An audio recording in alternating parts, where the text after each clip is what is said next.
ಲಕ್ಷ್ಮಿ ಇದ್ದಾಳು. ಭದ್ರೇಶ ಲಕ್ಷ್ಮೀ ನೀತಾತಿ ವಾಚಂ ವೆಚ್ಚ. ಮಾತು ಕಮ್ಮಿ ಮಾಡು ಹೇಳಿದ್ದೆ ಯಾಕೆಂದ್ರೆ ಮನೆಯಲ್ಲಿ ಲಕ್ಷ್ಮಿ ಇರ್ತಾಳೆ ಅಂತ ಇಷ್ಟೇ. ಲಕ್ಷ್ಮಿ ಎಲ್ಲಿದ್ದಾಳೆ ಅಂದ್ರೆ ಮಾತಿನಲ್ಲಿದ್ದಾಳೆ, ನಾಲಿಗೆಯಲ್ಲಿ ಕೂತಿದ್ದಾಳೆ. ನೀವು ಆಡಿ ಕಳ್ಕೊಳ್ತಾ ಇದ್ದೀರಲ್ಲ ಅಂತ ಹೇಳ್ತಾರೆ. ದುಡ್ಡು ಹೋಗ್ತಾ ಉಂಟಲ್ಲ, ಬಾಯಿ ಮುಚ್ಚಿ ಕೂತ್ಕೊಳ್ಳಿ, ದುಡ್ಡು ಒಳಗೆ ಉಳಿತದೆ. ಹೌದಲ್ಲ ಅಂತ ಸಣ್ಣ ಸೀಕ್ರೆಟ್ ಅದು, ಸಣ್ಣ ಟಿಪ್ಸ್ ಅದು. ಹೆಚ್ಚು ಮಾತಾಡುವುದರಿಂದ ಬಡತನ ಹೆಚ್ಚು ಬರ್ತದೆ. ಆದಷ್ಟು ಮೌನ ವಹಿಸಿದರೆ ದುಡ್ಡು ಮನೆಯಲ್ಲಿ ಉಳಿತದೆ. ಎಲ್ಲ ಲಕ್ಷ್ಮಿಯರು ಉಳಿತಾರೆ. ತನ್ನ ಧಾನ್ಯ, ಆರೋಗ್ಯ, ಸಂಪತ್ತು, ಸಂತಾನ, ವಿದ್ಯೆ, ಬುದ್ಧಿ ಎಲ್ಲ ಅಷ್ಟೂ ಲಕ್ಷ್ಮಿಯರು ಉಳಿಬೇಕು. ಸ್ವಲ್ಪ ಬಾಯಿಯನ್ನು ಕಮ್ಮಿ ಮಾಡಿ ಅಂತ ಮುಚ್ಚಿಕೊಳ್ಳಿ. ವಾಚಮ್ಯಚ್ಚ. ವಿಶ್ವಸ್ಥಿತಿ ಪ್ರಳಯ ಸರ್ಗ ಮಹಾವಿಭೂತಿ ವೃತ್ತಿ ಪ್ರಕಾಶ ನಿಯಮಾವೃತಿವಂದ ಮೋಕ್ಷಾಃ ಯಸ್ಯಾಪಾಂಗಲವಮಾತ್ರದ ಊರ್ಜಿತಾ ಸಾ ಶ್ರೀಃ ಯತ್ಕಟಾಕ್ಷ ಬಲವತಿ ಅಜಿತಂ ನಮಾಮಿ. ಮಧ್ವಾಚಾರ್ಯರ ಶ್ರೀಸ್ತುತಿಯ ಚಿಂತಕರಿಗೆ ವಂದನೆಗಳು.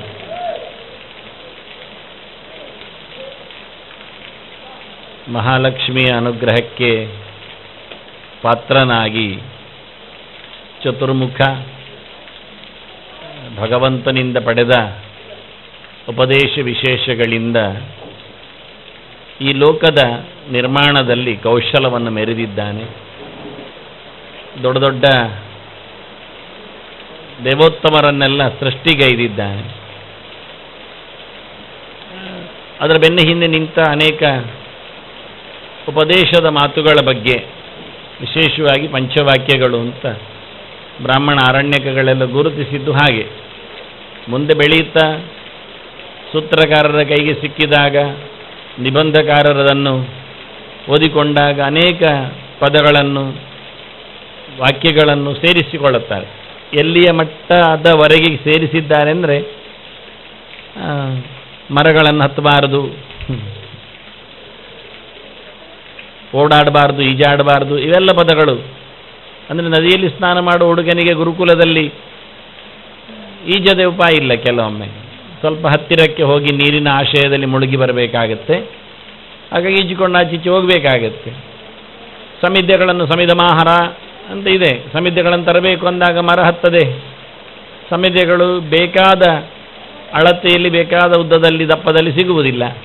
ಇವೆಲ್ಲ ಹಾಗಾಗಿ ಗೆರೆಗಳು ಮುಂದೆ ಎಷ್ಟು ಸೇರಿಕೊಳ್ಳುತ್ತವೆ ಅರ್ಥ ಆಗುತ್ತೆ. ಕರ್ಮ ಕುರು ಅಂದ ತಕ್ಷಣ ಮುಗಿದೋಯ್ತು. ನಿನ್ನ ಆಶ್ರಮಕ್ಕೆ ಸಂಬಂಧಪಟ್ಟಂತಹ ಕೆಲಸವನ್ನು ನೀನು ಮಾಡುವಂದ ತಕ್ಷಣ ಎಲ್ಲ ಬಂತು. ಅಗ್ನಿ ಕಾರ್ಯ ಬಂತು, ಜಪಾನುಷ್ಠಾನ ಬಂತು, ಗುರು ಹಿರಿಯರಿಗೆ ನಮಸ್ಕಾರಗಳು ಬಂತು, ಅದರೊಟ್ಟಿಗೆ ಸಮಿತಿ ತಂದು ಕೊಡುವುದಾಗಲಿ, ಭಿಕ್ಷೆ ಬೇಡುವುದಾಗಲಿ, ಇವೆಲ್ಲ ಬಂತು. ಹಾಗಾಗಿ ದಿವಾಮಾಸ್ವಾಪ್ಸಿಹಿ ಅಂತ ಹೇಳಲೇಬೇಕಾಯಿತು. ಅಪೋಷಾನ ಎನ್ನುವುದನ್ನು ಗುರುತಿಸಬೇಕಾಯಿತು. ಕೆಲವೆಲ್ಲ ಗೆರೆಗಳು ಬಹಳ ಚೆನ್ನಾಗಿರ್ತವೆ. ಅದರಿಂದ ನಾವು ಮುಂದೆ ಎಷ್ಟು ಸೇರಿಸಿದ್ದಾರೆ, ಏನೆಲ್ಲ ವೈಭವ ಮಾಡಿದ್ದಾರೆ ಅರ್ಥ ಆಗುತ್ತೆ. ಮೂಲ ವಾಕ್ಯಗಳನ್ನು ನೋಡಿಕೊಂಡಾಗ ಏನೇ ಇರಲಿ ಅದರ ಬಗ್ಗೆ ಜಿಜ್ಞಾಸೆಗಿಂತ ಅದೇನು ಹೇಳಿತು ಎನ್ನುವುದನ್ನು ನಾವು ಅರ್ಥ ಮಾಡಿಕೊಳ್ಳೋಣ. ನಮಗೆ ಅರ್ಥ ಆದ ಹಾಗೆ 4 ಮಾತುಗಳನ್ನು ಮುಗಿಸಿದ್ದೇನೆ. ಮುಗಿಸದೇ ಉಪಾಯ ಇಲ್ಲದಾದ್ರಿಂದ ಬ್ರಹ್ಮಚಾರ್ಯ ಸಿ ಅಂತ ಹೇಳ್ತಾ ದೇವರೆಡೆಗೆ ಸಾಕ್ತಾ ಇದ್ದಿ.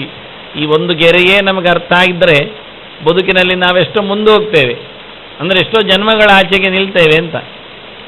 ನೀನು ದೇವರೆಡೆಗೆ ಸಾಗಲು ಬಂದವ. ಪರಿಪೂರ್ಣವಾದ ಈ ದೇಹ, ಈ ಮಾತು, ಈ ಯೋಗ್ಯತೆ, ಈ ಆರೋಗ್ಯ, ಈ ಸಂಪತ್ತು, ಈ ಪರಿಸರ ಎಲ್ಲವನ್ನು ಇಟ್ಕೊಳ್ಳಿ. ನೀವು ಮಾರ್ಕಿಗೆ ತಗೊಂಡಾಗ ಎಲ್ಲವೂ ಆ್ಯಡ್ ಆಗ್ತದೆ. ಹಾಗಾಗಿ ನಾವು ದೇವರೆಡೆಗೆ ಸಾಗಬೇಕೆನ್ನುವುದು ಸತ್ಯ. ಈ ದೇವಾಲಯದ ಅಥವಾ ದೇವಸ್ಥಾನದ ಈ ಪರಿಸರದಲ್ಲಿ ನಮ್ಮನ್ನು ನಿಲ್ಲಿಸಿದ್ರಿಂದ, ಆ ರಿಚುವಲ್ಸ್ಗಳಿಗೆ ನಮ್ಮನ್ನು ಹಾಕಿಕೊಂಡದ್ರಿಂದ, ಆ ನಮೂನೆಯ ಭಾಷೆಗಳು ಅರ್ಥ ಆಗುವುದರಿಂದ, ಆ ರೀತಿಯ ಜನ ಹೇಳುವವರು ನಮಗೆ ಸಿಕ್ಕಿದಾಗ ಇವೆಲ್ಲ ಇಟ್ಕೊಳ್ಳಿಕ್ಕಲ್ಲ. ನಮ್ಮನ್ನು ಯಾವುದೋ ಒಂದು ದರಿದ್ರ ಕೊಂಪೆಯಲ್ಲಿ ಹಾಕಿಲ್ಲ, ಅನಾರೋಗ್ಯ ಪೀಡಿತನನ್ನಾಗಿ ಮಾಡಿಲ್ಲ, ಈ ಗೆರೆಗಳು ಕೇಳದಂಥ ಪರಿಸ್ಥಿತಿಯಲ್ಲಿ ಇಟ್ಟಿಲ್ಲ. ಇವೆಲ್ಲ ಇಲ್ಲದವರನ್ನು ಯೋಚನೆ ಮಾಡಿಕೊಂಡಾಗ ಅರ್ಥ ಆಗುತ್ತೆ. ಬ್ರಹ್ಮಚಾರ್ಯಸಿ ನೋಡಿ ಹೇಳಿದ್ದೇಗವ, ಗರ್ಭದಲ್ಲಿ ಹೇಳಬೇಕಾ ದೀಕ್ಷೆಯ ಗೆರೆ. ಹೊರಗೆ ಬಂದಾಗಲೇ ಅರ್ಥ ಆಗಬೇಕು, ನೀನು ಬ್ರಹ್ಮಾಂಡಚಾರಿ ಅಲ್ಲ ಬ್ರಹ್ಮಚಾರಿ ಅಂತ. ನಾವು ಇವತ್ತು ಊರೆಲ್ಲ ತಿರುಗ್ತೇವೆ, ಆದರೆ ದೇವರನ್ನೊಂದು ಮರಿತೇವೆ. ಈ ಗೆರೆ ಅದಕ್ಕೆ ಹೇಳಿ ಸ್ಮರ್ತವ್ಯ ಸದದಂ ವಿಷ್ಣು ಎನ್ನುವ ಈ ಗೆರೆಗಳು ಎಲ್ಲ ತುಂಬ ಟಚಿಂಗ್. ಹಾಗೆ ಎರಡನೇ ಮಾತಂತೂ ಅಪೋಷಾನ, ನೀರು ಕುಡಿ, ಶುದ್ಧವಾದ ನೀರು, ಆಚಮನೆ ಯೋಗ್ಯ. ಒಂದಿಷ್ಟು ರೆಸ್ಟ್ರಿಕ್ಷನ್ಸ್ಗಳು, ಅದಾಗುವುದಿಲ್ಲ, ಇದಾಗುವುದಿಲ್ಲ, ಇಂಥದ್ದಾಗ ಅಯ್ಯೋ ಕಂಡಾಬಟ್ಟೆ ಉಂಟು. ಹಾಗಾಗಿ ಶುದ್ಧವನ್ನು ನೀರಿನಿಂದಲೇ ಪಾವಿತ್ರ್ಯವನ್ನು ಉಳಿಸಿಕೊಳ್ಳಿಕ್ಕಾಗ್ತಾ ಹೇಳುವಾಗ ನಾವು ನೀರನ್ನೇ ಕೆಡಿಸಿ ಆಯ್ತು, ರೀಸೈಕಲ್ ವಾಟರ್ ಅಂದ ತಕ್ಷಣ ನಮ್ಮ ಪರಿಸ್ಥಿತಿ ಎಲ್ಲಿವರೆಗೆ ಬಂತು ನೋಡಿ. ಒನ್ಸ್ ಯೂಸ್ಡ್ ಅಂತ ಅರ್ಥ. ಒನ್ಸ್ ಯೂಸ್ಡ್ ಕಾರ್ ಮುಟ್ಟೋದಿಲ್ಲ ನಾವು, ಒನ್ಸ್ ಯೂಸ್ಡ್ ಶಾಕ್ಸ್ ಆಗಲಿ, ಚಪ್ಪಲ್ಸ್ ಆಗಲಿ, ಅಂಬ್ರೆಲ್ ಆಗಲಿ, ಬ್ಯಾಗ್ ಆಗಲಿ, ಬಟ್ಟೆ ಆಗಲಿ ನಮ್ಮಲ್ಲಿ ಇರೋದಿಲ್ಲ. ಒನ್ಸ್ ಯೂಸ್ಡ್ ವಾಟರ್ ಅಂದ ತಕ್ಷಣ ಒಂದು ನಾಚಿಕೆ ಆಗೋದಿಲ್ಲ ನಮಗೆ, ಸ್ನಾನಕ್ಕೆ, ಕೈ ತೊಳಿಲಿಕ್ಕೆ, ಮೈ ತೊಳಿಲಿಕ್ಕೆ ಅಂದಾಗ. ಎಷ್ಟು ದರಿದ್ರರು ನಾವು. ಫ್ರೆಶ್ ವಾಟರಲ್ಲಿ ಪ್ರವಹಿಸುತ್ತಿರುವಲ್ಲಿ ಮೀಯಬೇಕು, ಮುಳುಗಬೇಕು ಅಂತ ಹೇಳಿದ ಶಾಸ್ತ್ರೆಯಲ್ಲಿ ನಾವು ಮಾಡಿಕೊಂಡ ಬವಣೆಯಲ್ಲಿ ಅದರಿಂದ ಅವರ ಅಪೋಷಾನ ಅನ್ನಬೇಕಾಯ್ತು. ಕರ್ಮಕುರು ಕೃಷ್ಣನ ದೊಡ್ಡ ಸಿದ್ಧಾಂತ, ನಿನ್ನ ಕೆಲಸ ಮಾಡುವಂತ ನೋಡಿಕೊಂಡೇವು ಅದನ್ನು ನಾವು. 4ನೇ ದಿವಾಮಾಪ್ ಸ್ವಾಪ್ಸೀಹಿ ಅಂತ, ಹಗಲು ಹಾಳು ಮಾಡಿಕೊಳ್ಳಬೇಡ. ನಿದ್ದೆ ಮಾಡದಿದ್ರು ತಾಮಸ ಕ್ರಿಯೆಲ್ಲ ಒಟ್ಟು ನಿದ್ರಾ ಸ್ವಾಪ ಎನ್ನುವುದಕ್ಕೆ ಉಪಲಕ್ಷಣಯ ಅಂತ ಅರ್ಥ. ತಾಮಸವಾದ ಎಲ್ಲ ಕೆಲಸಗಳು ಬಂತು. ನಾನು ಹಗಲು ನಿದ್ದೆಯನ್ನು ಮಾಡೋದಿಲ್ಲ, ಮತ್ತೆ ಟಿ ವಿ ನೋಡುತ್ತೇನೆ, ಪ್ರಯೋಜನ ಆಗಿ ಪಟ್ಟಾಂಗ ಮಾಡುತ್ತೇನೆ, ಅದೆಲ್ಲ ಆಗಲಿಲ್ಲ. ಹರಟೆ ಹೊಡೆಯುವುದು, ಸುಮ್ಮನೆ ಕೂತಿರುವುದು, ಇದೆಲ್ಲ ತಪ್ಪೇ. ಒಳ್ಳೆ ಕೆಲಸ ಮಾಡು ಹೇಳಲಿಕ್ಕೋಸ್ಕರ ಅವ್ರು ಮಾಡಿದ್ದು. ವಿರೋಧಿಯಾದ ಎಲ್ಲ ಚಟುವಟಿಕೆಗಳನ್ನು ಬದಿಗಿರಲಿಕ್ಕೋಸ್ಕರ ಒಂದು ಗೆರೆ ಕೊಟ್ಟರು ಅವರು. ಏನಿಲ್ಲ ಮಾಡಲಿಕ್ಕೆ ಹೇಳಿಕೊಂಡು ಮಲಗುವುದಲ್ಲ, ಏನಾದರೂ ಓದುತ್ತಾ ಇರು ಹೇಳಿಕೊಳ್ಳುವ ಹಾಗೆ. ಹಗಲು ಎಲ್ಲ ದೇವತೆಗಳು ಅಲರ್ಟ್ ಆಗಿರುತ್ತಾರೆ, ಜ್ಞಾನ ದೀವಿಗೆ ಬೆಳಗ್ತಾ ಇರ್ತದೆ. ಸೂರ್ಯ ಅಷ್ಟು ದೊಡ್ಡ ಜ್ಞಾನದ ನಿಧಿ, ಎಷ್ಟೋ ಜನರಿಗೆ ಪಾಠ ಮಾಡಿದ್ದಾನೆ ನೋಡಿ, ಎಷ್ಟು ಅದ್ಭುತವಾದಂಥ ವ್ಯಕ್ತಿ. ಹಾಗಾಗಿ ಆ ಕಿರಣಗಳು ಮೈಗೆ ತಾಗಿದಾಗ ನಿರಂತರವಾಗಿ ನಮಗೆ ಈಗ ನೋಡಿ, ಒಂದು ಆನ್ ಆಗಿರ್ತದೆ ಆ್ಯಪೋ, ಇನ್ನೇನೋ ಒಂದು ವರ್ಕ್ ಫೈಲು, ನೀವು ಸಡನ್ನ ಡಿಸ್ಕನೆಕ್ಟ್ ಮಾಡಿದರೆ ಏನಾಗ್ತದೆ ಹೇಳಿ? ಡಿಲೀಟ್ ಆಗ್ಬೋದು, ಆಗ್ತದೆ ಕೆಲವೊಮ್ಮೆ. ಹಾಗೆ ಆಯ್ತು, ಸೂರ್ಯನ ಜ್ಞಾನ ರಶ್ಮಿಗಳು ನಿರಂತರವಾಗಿ ನಮ್ಮನ್ನು ಮುಡ್ತಾ ಇರ್ತವೆ. ಸಹಸ್ರಸನಿಂ, ಶತಸನಿಂ, ದಶಸನಿಂ ಎಲ್ಲ ಹೇಳ್ತಾರೆ. ನಾವೆಲ್ಲ ಬರೀಲಿಲ್ಲ, ಅದು ನನ್ನ ಸಂಧ್ಯಾ ಸಮೀಕ್ಷೆ 3ರಲ್ಲಿ ಉಂಟಿಯಲ್ಲ. ಅದ್ಭುತವಾದಂತಹ ಕೊಡುಗೆಗಳು, ಚಿಂತನೆಗಳು. ಸಾವಿರ ಗಟ್ಟಲೆ ಕಿರಣಗಳು ನಮ್ಮನ್ನು ಎತ್ತಲಿಂದಲೂ ಮುತ್ತುತ್ತಾ ಇರ್ತವೆ. ಕೂಡಲೇ ನಾವು ಅದನ್ನು ಕಟ್ ಮಾಡಿಕೊಂಡಾಗಿ ರಿಸೀವ್ ಮಾಡುವ ನಮ್ಮ ಸೆಂಟರ್ ಅದು ನೆತ್ತಿ ವಾಸ್ತವವಾಗಿ. ಅದನ್ನು ಎಚ್ಚರ ಆಗುವಾಗ ತಲೆ ಮೇಲಿರ್ತದೆ ನಮ್ಮದು. ಮತ್ತು ಯಾವ ಪ್ರಾಣಿದ್ದು ನೆತ್ತಿ ಮೇಲೆ ಇಲ್ಲ, ಯೋಚನೆ ಮಾಡಿ. ಹುಳ ಹುಪ್ಪಟೆಗಳೆಲ್ಲ ಅಡ್ಡಕ್ಕಿರುವುದಲ್ವಾ, ಪ್ರಾಣಿ ಸಂತಾನ ಎಲ್ಲ ಅಡ್ಡಕ್ಕಲ್ವಾ, ಹಕ್ಕಿಗಳಾಗಲಿ ಅಡ್ಡಕ್ಕಲ್ವಾ. ಹಾಗಾಗಿ ನೆತ್ತಿ ಬಲಾತ್ಕಾರವಾಗಿ ಮೇಲೆ ಮಾಡಬೇಕು ಅವುಗಳು. ನಮ್ಮದು ಸಹಜ, ರಾತ್ರಿ ಹೊತ್ತಿಗೆ ಮಾತ್ರ ನಮ್ದು ಅಡ್ಡ ಆಗೋದು. ನೇರ ನಿಂತು ಮಲಗುವುದು ಅಂತಿಲ್ಲ, ಆಣಿ ಹಾಕ್ಕೊಂಡು ಗೋಡೆಗೆ ಬೊಟ್ಟಿಕೊಂಡು ನಿಂತು ಮಲಗುವುದು, ಅದು ಕಥೆ ಇಲ್ಲ ನಮ್ಮಲ್ಲಿ. ಹಾಗಾಗಿ ಪ್ರಾಣಿಗಳೆಲ್ಲ ಜೊತಾಡ ಹೇಳಿ ಸುಳ್ಳಲ್ಲ, ಪ್ರಾಣಿಗಳೆಲ್ಲ ಜೊತಾಡ್ತಾ ಮಲಗ್ತಾವೆ. ಬಾವಲಿ ನೋಡಿ, ಕೆಲವು ಪ್ರಾಣಿಗಳೆಲ್ಲ ಹಾಗೆ, ಹಕ್ಕಿಗಳೆಲ್ಲ ಹಾಗೆ ಹೇಗೇಗೋ ಮಲಗಿರುತ್ತವೆ, ನಾವು ಹಾಗಿಲ್ಲ. ಹಾಗಾಗಿ ನಮ್ಮ ತಲೆ ಎತ್ತರ ಇರುತ್ತದೆ, ಒಳ್ಳೆ ರೀತಿಯಿಂದ ಜ್ಞಾನವನ್ನು, ಕಿರಣವನ್ನು ಎಳಿತಾ ಇರ್ತದೆ. ಒಂದು ಸರ್ತಿ ಏಕ್ದಮ್ ಅಷ್ಟು ಕಿರಣಗಳನ್ನು ಕತ್ತರಿಸಿಕೊಂಡಾಗ ನಾವು ಡಿಸ್ಕನೆಕ್ಟ್ ಮಾಡಿದರೆ ಅಷ್ಟು ಪ್ರವಾಹ ಬರ್ತಾ ಇದ್ದದ್ದು 0 ಆಗ್ತದೆ, ಇಲ್ಲ ಆಗ್ತದೆ. ಬೆಳಗ್ಗಿಂದ ನಾವು ಎಚ್ಚರ ಮಾಡಿಕೊಂಡದ್ದೆಲ್ಲ ವೇಸ್ಟ್. ಇಷ್ಟು ಸೀರಿಯಸ್ ಆಗಿ ಯೋಚನೆ ಮಾಡಿದರೆ ಆಗಲು ಮಲಗಬಾರ್ದು ಎನ್ನುವುದು ಅರ್ಥ ಆಗ್ತದೆ. ಆಗ ಹೌದಲ್ಲ, ತಲೆ ಹಾಳಾಗ್ತದೆ ಎಂದು. ದಿನನಿತ್ಯ ಬರತಕ್ಕ ಪ್ರವಾಹವನ್ನು ನಾವು ಕತ್ತರಿಸಿಕೊಂಡಾಗೆ ಇಷ್ಟದಲ್ಲಿ. ಆದರೆ ಇದನ್ನು ಗುರುತಿಸಿದ್ರವರು. ಹಾಗಾದ್ರೆ ಎಂತ ಮಾಡೋದು? ಹಾಗೆಲ್ಲ ಮಲಗಲಿಕ್ಕಿಲ್ಲಂತೆ, ಪಟ್ಟಾಂಗ ಮಾಡುವ, ಯಾರ ಹತ್ರ ಏನಾದರೂ ಏನೋ ಕೇಳುತ್ತಾ ಇರುವ ಅಂತ ಹೇಳಿದರೆ ವಾಚಂ ಯಚ್ಛ ಅಂದರು. ಕೊನೆಯ ಗೆರೆ 5ನೇ ಮಾತು ಹೇಳಬೇಕಿತ್ತು, ನಾನು ಇವತ್ತಿಟ್ಟುಕೊಂಡಿದ್ದೇನೆ ಅಂತ ಹೇಳುತ್ತೇನೆ. ಮಾತು ನಿಲ್ಲಿಸು. ಬಹಳ ಚೆನ್ನಾಗಿದೆ. ಮೌನ ವಹಿಸು ಅಂದರು. ಈ ಗೆರೆ ನಮಗೆ ಹೆಚ್ಚು ಅರ್ಥ ಆಗುವುದಿಲ್ಲ, ಮತ್ತು ನನಗೆ ತುಂಬ ಇಷ್ಟ ಆದ ಗೆರೆ ಇದು. ಆದಷ್ಟು ಮಾತು ನಿಲ್ಲಿಸು, ಯಾವುದರ ಬಗ್ಗೆಯೂ ಪ್ರತಿಕ್ರಿಯಿಸಬೇಡ, ಮಾತಿನಿಂದ ಮೌನ ವಹಿಸು. ಹಾಗಾದರೆ ಏನು ಮಾಡಬೇಕು ಅಂದರೆ, ಮೌನದಲ್ಲಿ ಹಳೆಯ ರಾಗಗಳೆಲ್ಲ ಬರ್ತಾವೆ ಎದುರಿಗೆ. 2 ರೀತಿಯಿಂದಲೂ ಹಳೆಯ ಯೋಚನೆಗಳು, ಹಳೆಯ ಸೊಲ್ಲುಗಳು ಸೇರಿಕೊಂಡಾಗೆ ಹಳೆಯ ಆಲೋಚನೆಗಳು, ಬಯಕೆಗಳೆಲ್ಲ ಬರ್ತಾವೆ. ಅದು ಈಡೇರುತ್ತವೆ. ಆವಾಗ ನಮಗೆ ಅರ್ಥ ಆಗುತ್ತೆ ಇದೆಲ್ಲ ಈ ಜನ್ಮದಲ್ಲಿ ಹಾರಬೇಕು ಅಂತ ಕಾಣುತ್ತೆ ಇಟ್ಕೊಳ್ಳುವ, ಆಗ್ತದ? ಇಂಪಾಸಿಬಲ್. ಮನುಷ್ಯನಿಗೆ ಬರುವ ಆಸೆ ತಪ್ಪಲ್ಲ, ನನಗೆ ಹಕ್ಕಿಯಾಗಿ ಹಾರಬೇಕು. ಅದೆಷ್ಟೋ ಕವಿಗಳೆಲ್ಲ ಕೂಗಿದ್ದಾರೆ ಅದನ್ನೆಲ್ಲ, ಹಕ್ಕಿಯಂತೆ ಹಾರುವ ಮೀನಿನಂತೆ ಈಜುವ ಅಂತ. ಅದೆಲ್ಲ ಹೇಳಲಿಕ್ಕೆಲ್ಲ ಸರಿ ಆಗ್ತದ? ಬಾನೆತ್ತರದಲ್ಲಿ ಸಾವಿರಾರು ಅಡಿ ಎತ್ತರಕ್ಕೆ ಹೋಗ್ತದೆ, ಸಾಧ್ಯ ಉಂಟ ನಮ್ಮಿಂದ? ಅಯ್ಯೋ, ನೆಲದಡಿಯಲ್ಲಿ ನಿಂತಾಗಲೇ 30-35 ಡಿಗ್ರಿ ಆದಾಗಲೇ ನಮ್ಮದು ಮುಸುಂಡೆಲ್ಲ ಕಪ್ಪಾಗಿ ಸಾಯ್ತೇವೆ ನಾವು. ಅವುಗಳು ಬಾನೆತ್ತರದ 1000 ಅಡಿ ಮೇಲಕ್ಕೆ ಹೋಗಿ ಗಂಟೆಗಟ್ಟಲೆ ಹಾರಾಡುವುದು ನಮಗೆ ಹೌದಾ? ಆಗ್ತದ? ನಮ್ಮನ್ನೊಂದು ಗಾಳಿಪಟ ಮಾಡಿ ಯಾರಾದ್ರು ಬಿಟ್ಟರು ನಾವು ಹೇಳ್ತೇವೆ, ಹಗ್ಗ ಬೇಗ ಎಳೀರಿ ಮಾರ್ಯಾರು ಬೇಡ ಅಂತ. ಹಾಗೆ ಆ ಬಿಸಿಯಲ್ಲಿ ನಾವು ಸಾಯುತ್ತೇವೆ, ಆ ಮಳೆಯಲ್ಲಿ ನಾವು ಕೊರಗ್ತೇವೆ, ಆ ಚಳಿಯಲ್ಲಿ ನಾವು ಇಲ್ಲಾಗ್ತೇವೆ. ಹಾಗಾಗಿ ನಮ್ಮಲ್ಲಿ ಏನಿಲ್ಲ, ಸುಮ್ಮನೆ ಅದು ಹೇಳೋದು, ಹಾರುತ್ತೇವೆ, ಆಗುವುದಿಲ್ಲ. ಮೌನ ಇವನ್ನೆಲ್ಲ ಅಳಿಸ್ತದೆ. ಮೌನಕ್ಕೆ ಬಂದಾಗ ಕೆಲವೆಲ್ಲ ಯೋಚನೆಗಳು ಬರ್ತಾವೆ, ನುಗ್ತಾವೆ, ಕೊನೆಗೆ ಉತ್ತರವನ್ನು ಪಡಿತಾವೆ, ಆನಂತರ ಹೋಗ್ತವೆ. ನೀವು ಮೌನ ಮಾಡದಿದ್ದರೆ ಸಮಸ್ಯೆಗಳು ನಿಮ್ಮನ್ನು ಹರಿತಾನೇ ಇರ್ತಾವೆ, ಒಳ ಕೂತವುಗಳು ತುಂಬಿ ಹೋಗ್ತಾವೆ. ಹಾಗಾಗಿ ಖಾಲಿ ಆಗುದು ಯಾವಾಗ? ಜಾಗ ಆಗುದು ಯಾವಾಗ? ಒಳ್ಳೆಯ ವಸ್ತುಗಳಿಗೆ ಜಾಗ ಕೊಡಬೇಕಾದ್ರೆ ಹಾಳುಗಳು ಆದಷ್ಟು ಬೇಗ ಹೊರಗೆ ಹೋಗಬೇಕು. ಎಷ್ಟು ಕಾಲ ಮೌನ ಮಾಡ್ತೀರೋ ಅಷ್ಟು ತಿಳಿಯೇ ಆಗ್ತದೆ. ಕರಡಿಸ್ತಾ ಇದ್ದಾಗ ನಮ್ಮ ಯೋಚನೆಗಳು ಮತ್ತಷ್ಟು ರಾಡಿ ಆಗ್ತವೆ, ಬೇಡದಿದ್ದವುಗಳ ಮೇಲೆ ಬರ್ತಾವೆ. ಈಗ ರಾಡಿ ಆದರೆ ಪರವಾಗಿಲ್ಲ, ಕಳ್ಳಿಸಿ ತೊಂದರೆ ಇಲ್ಲ, ಏನಾದರೂ ಮೇಲೆ ಬರುತ್ತಲ್ಲ, ಇಲ್ಲ ಹೆಕ್ಕುವಂಥದ್ದು ಯಾವುದು ಬರೋದಿಲ್ಲ. ಸಾಯಲಿಕ್ಕೆ ಸರ್ಚ್ ಮಾಡಿದರೆ ಬೇಡದಿದ್ದದ್ದು ಜಾಸ್ತಿ ಸಿಗುವುದು. ಎಲ್ಲಿಯೋ ಎಡೆಯಲ್ಲಿ ಒಳ್ಳೇದು ಬಹಳ ಅಡಿಯಲ್ಲಿರುವಂಥದ್ದು ಬಂದಾಗ ಆಗ್ತದೆ, ಮತ್ತೆ ಅದು ಮಾತ್ರ ಹೊರಗೆ ಬರಬೇಕಂದ್ರೆ ಕೇಳುವುದೇ ಇಲ್ಲ. ಸ್ವಪ್ನ ನೋಡಿ, ಹಾಳು ಸ್ವಪ್ನಗಳು ಎಷ್ಟು ಬೇಗ ಬಿದ್ದಿದ್ರು ಎಷ್ಟು ತಡವಾಗಿ ನೆನಪಾಗ್ತದೆ. ಅದು ಒಳ್ಳೆಯ ಸ್ವಪ್ನ ನೋಡಿ, ನೆನಪು ಮಾಡಿಕೊಂಡ್ರೆ ಎಂತ ಗೊತ್ತೇ ಆಗೋದಿಲ್ಲ ಅಂತೆ. ಹಚ್ಚ ಹಸುರಾಗಿ ಎಚ್ಚರಾದರೂ ಮರೆತು ಹೋಗ್ತದೆ ಕೂಡಲೇ. ಹಾಗೆಯೇ ಯಾಕೆ ನೀವು ಮತ್ತೆ ನೆನಪು ಮಾಡಿಕೊಳ್ಳಬೇಡಿ ಅಂತ ಅದು ಅಲ್ಲಿಗೆ ಹೋಗ್ತದೆ. ಹಾಗೆ ಆದಷ್ಟು ಕ್ಲೀನ್ ಮಾಡಿಕೊಂಡ್ರೆ ಏನಿಲ್ಲ. ಆದರೆ ಯಾವತ್ತು ತಳ ಕಾಣುವಾಗೆ ಮೌನದಲ್ಲಿ ಬಹಳ ಚೆನ್ನಾಗಿ ತಿಳಿಯಾಗ್ತದೆ. ಮಾತು ಆಡದೇ ಇದ್ದಾಗ ಮನಸ್ಸು ಮುದದಲ್ಲಿ ಬಹಳ ಚೆನ್ನಾಗಿ ಅರಳಿರ್ತದೆ. ಮಾತಿನ ಹೊಡೆತವೇ ನಮ್ಮನ್ನು, ಅಂದರೆ ನಾವಾಡಿದ ಮಾತೆ ನಮ್ಮನ್ನು ಹೊಡಿತದೆ. ಹೊಡೆದು ಕಲ್ಲು ಬಿಸಾಡಿದ ಹಾಗೆ ನಮ್ಮ ಎಲ್ಲ ಒಳಗಿನ ಲಕ್ಷಣಗಳಿಗೆ ಪೆಟ್ಟಾಗ್ತವೆ. ಅದನ್ನು ಹೆಚ್ಚು ಮೌನ ವಹಿಸಿದರೆ ಚಂದ.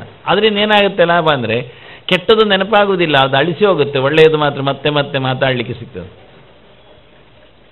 ವಿಶಾಲವಾದಂತಹ ಚಿಂತನೆಗಳು ಬೆಳೆಯುವುದು ಎಲ್ಲಿ ಕೇಳಿದರೆ ಮೌನದಲ್ಲಿ.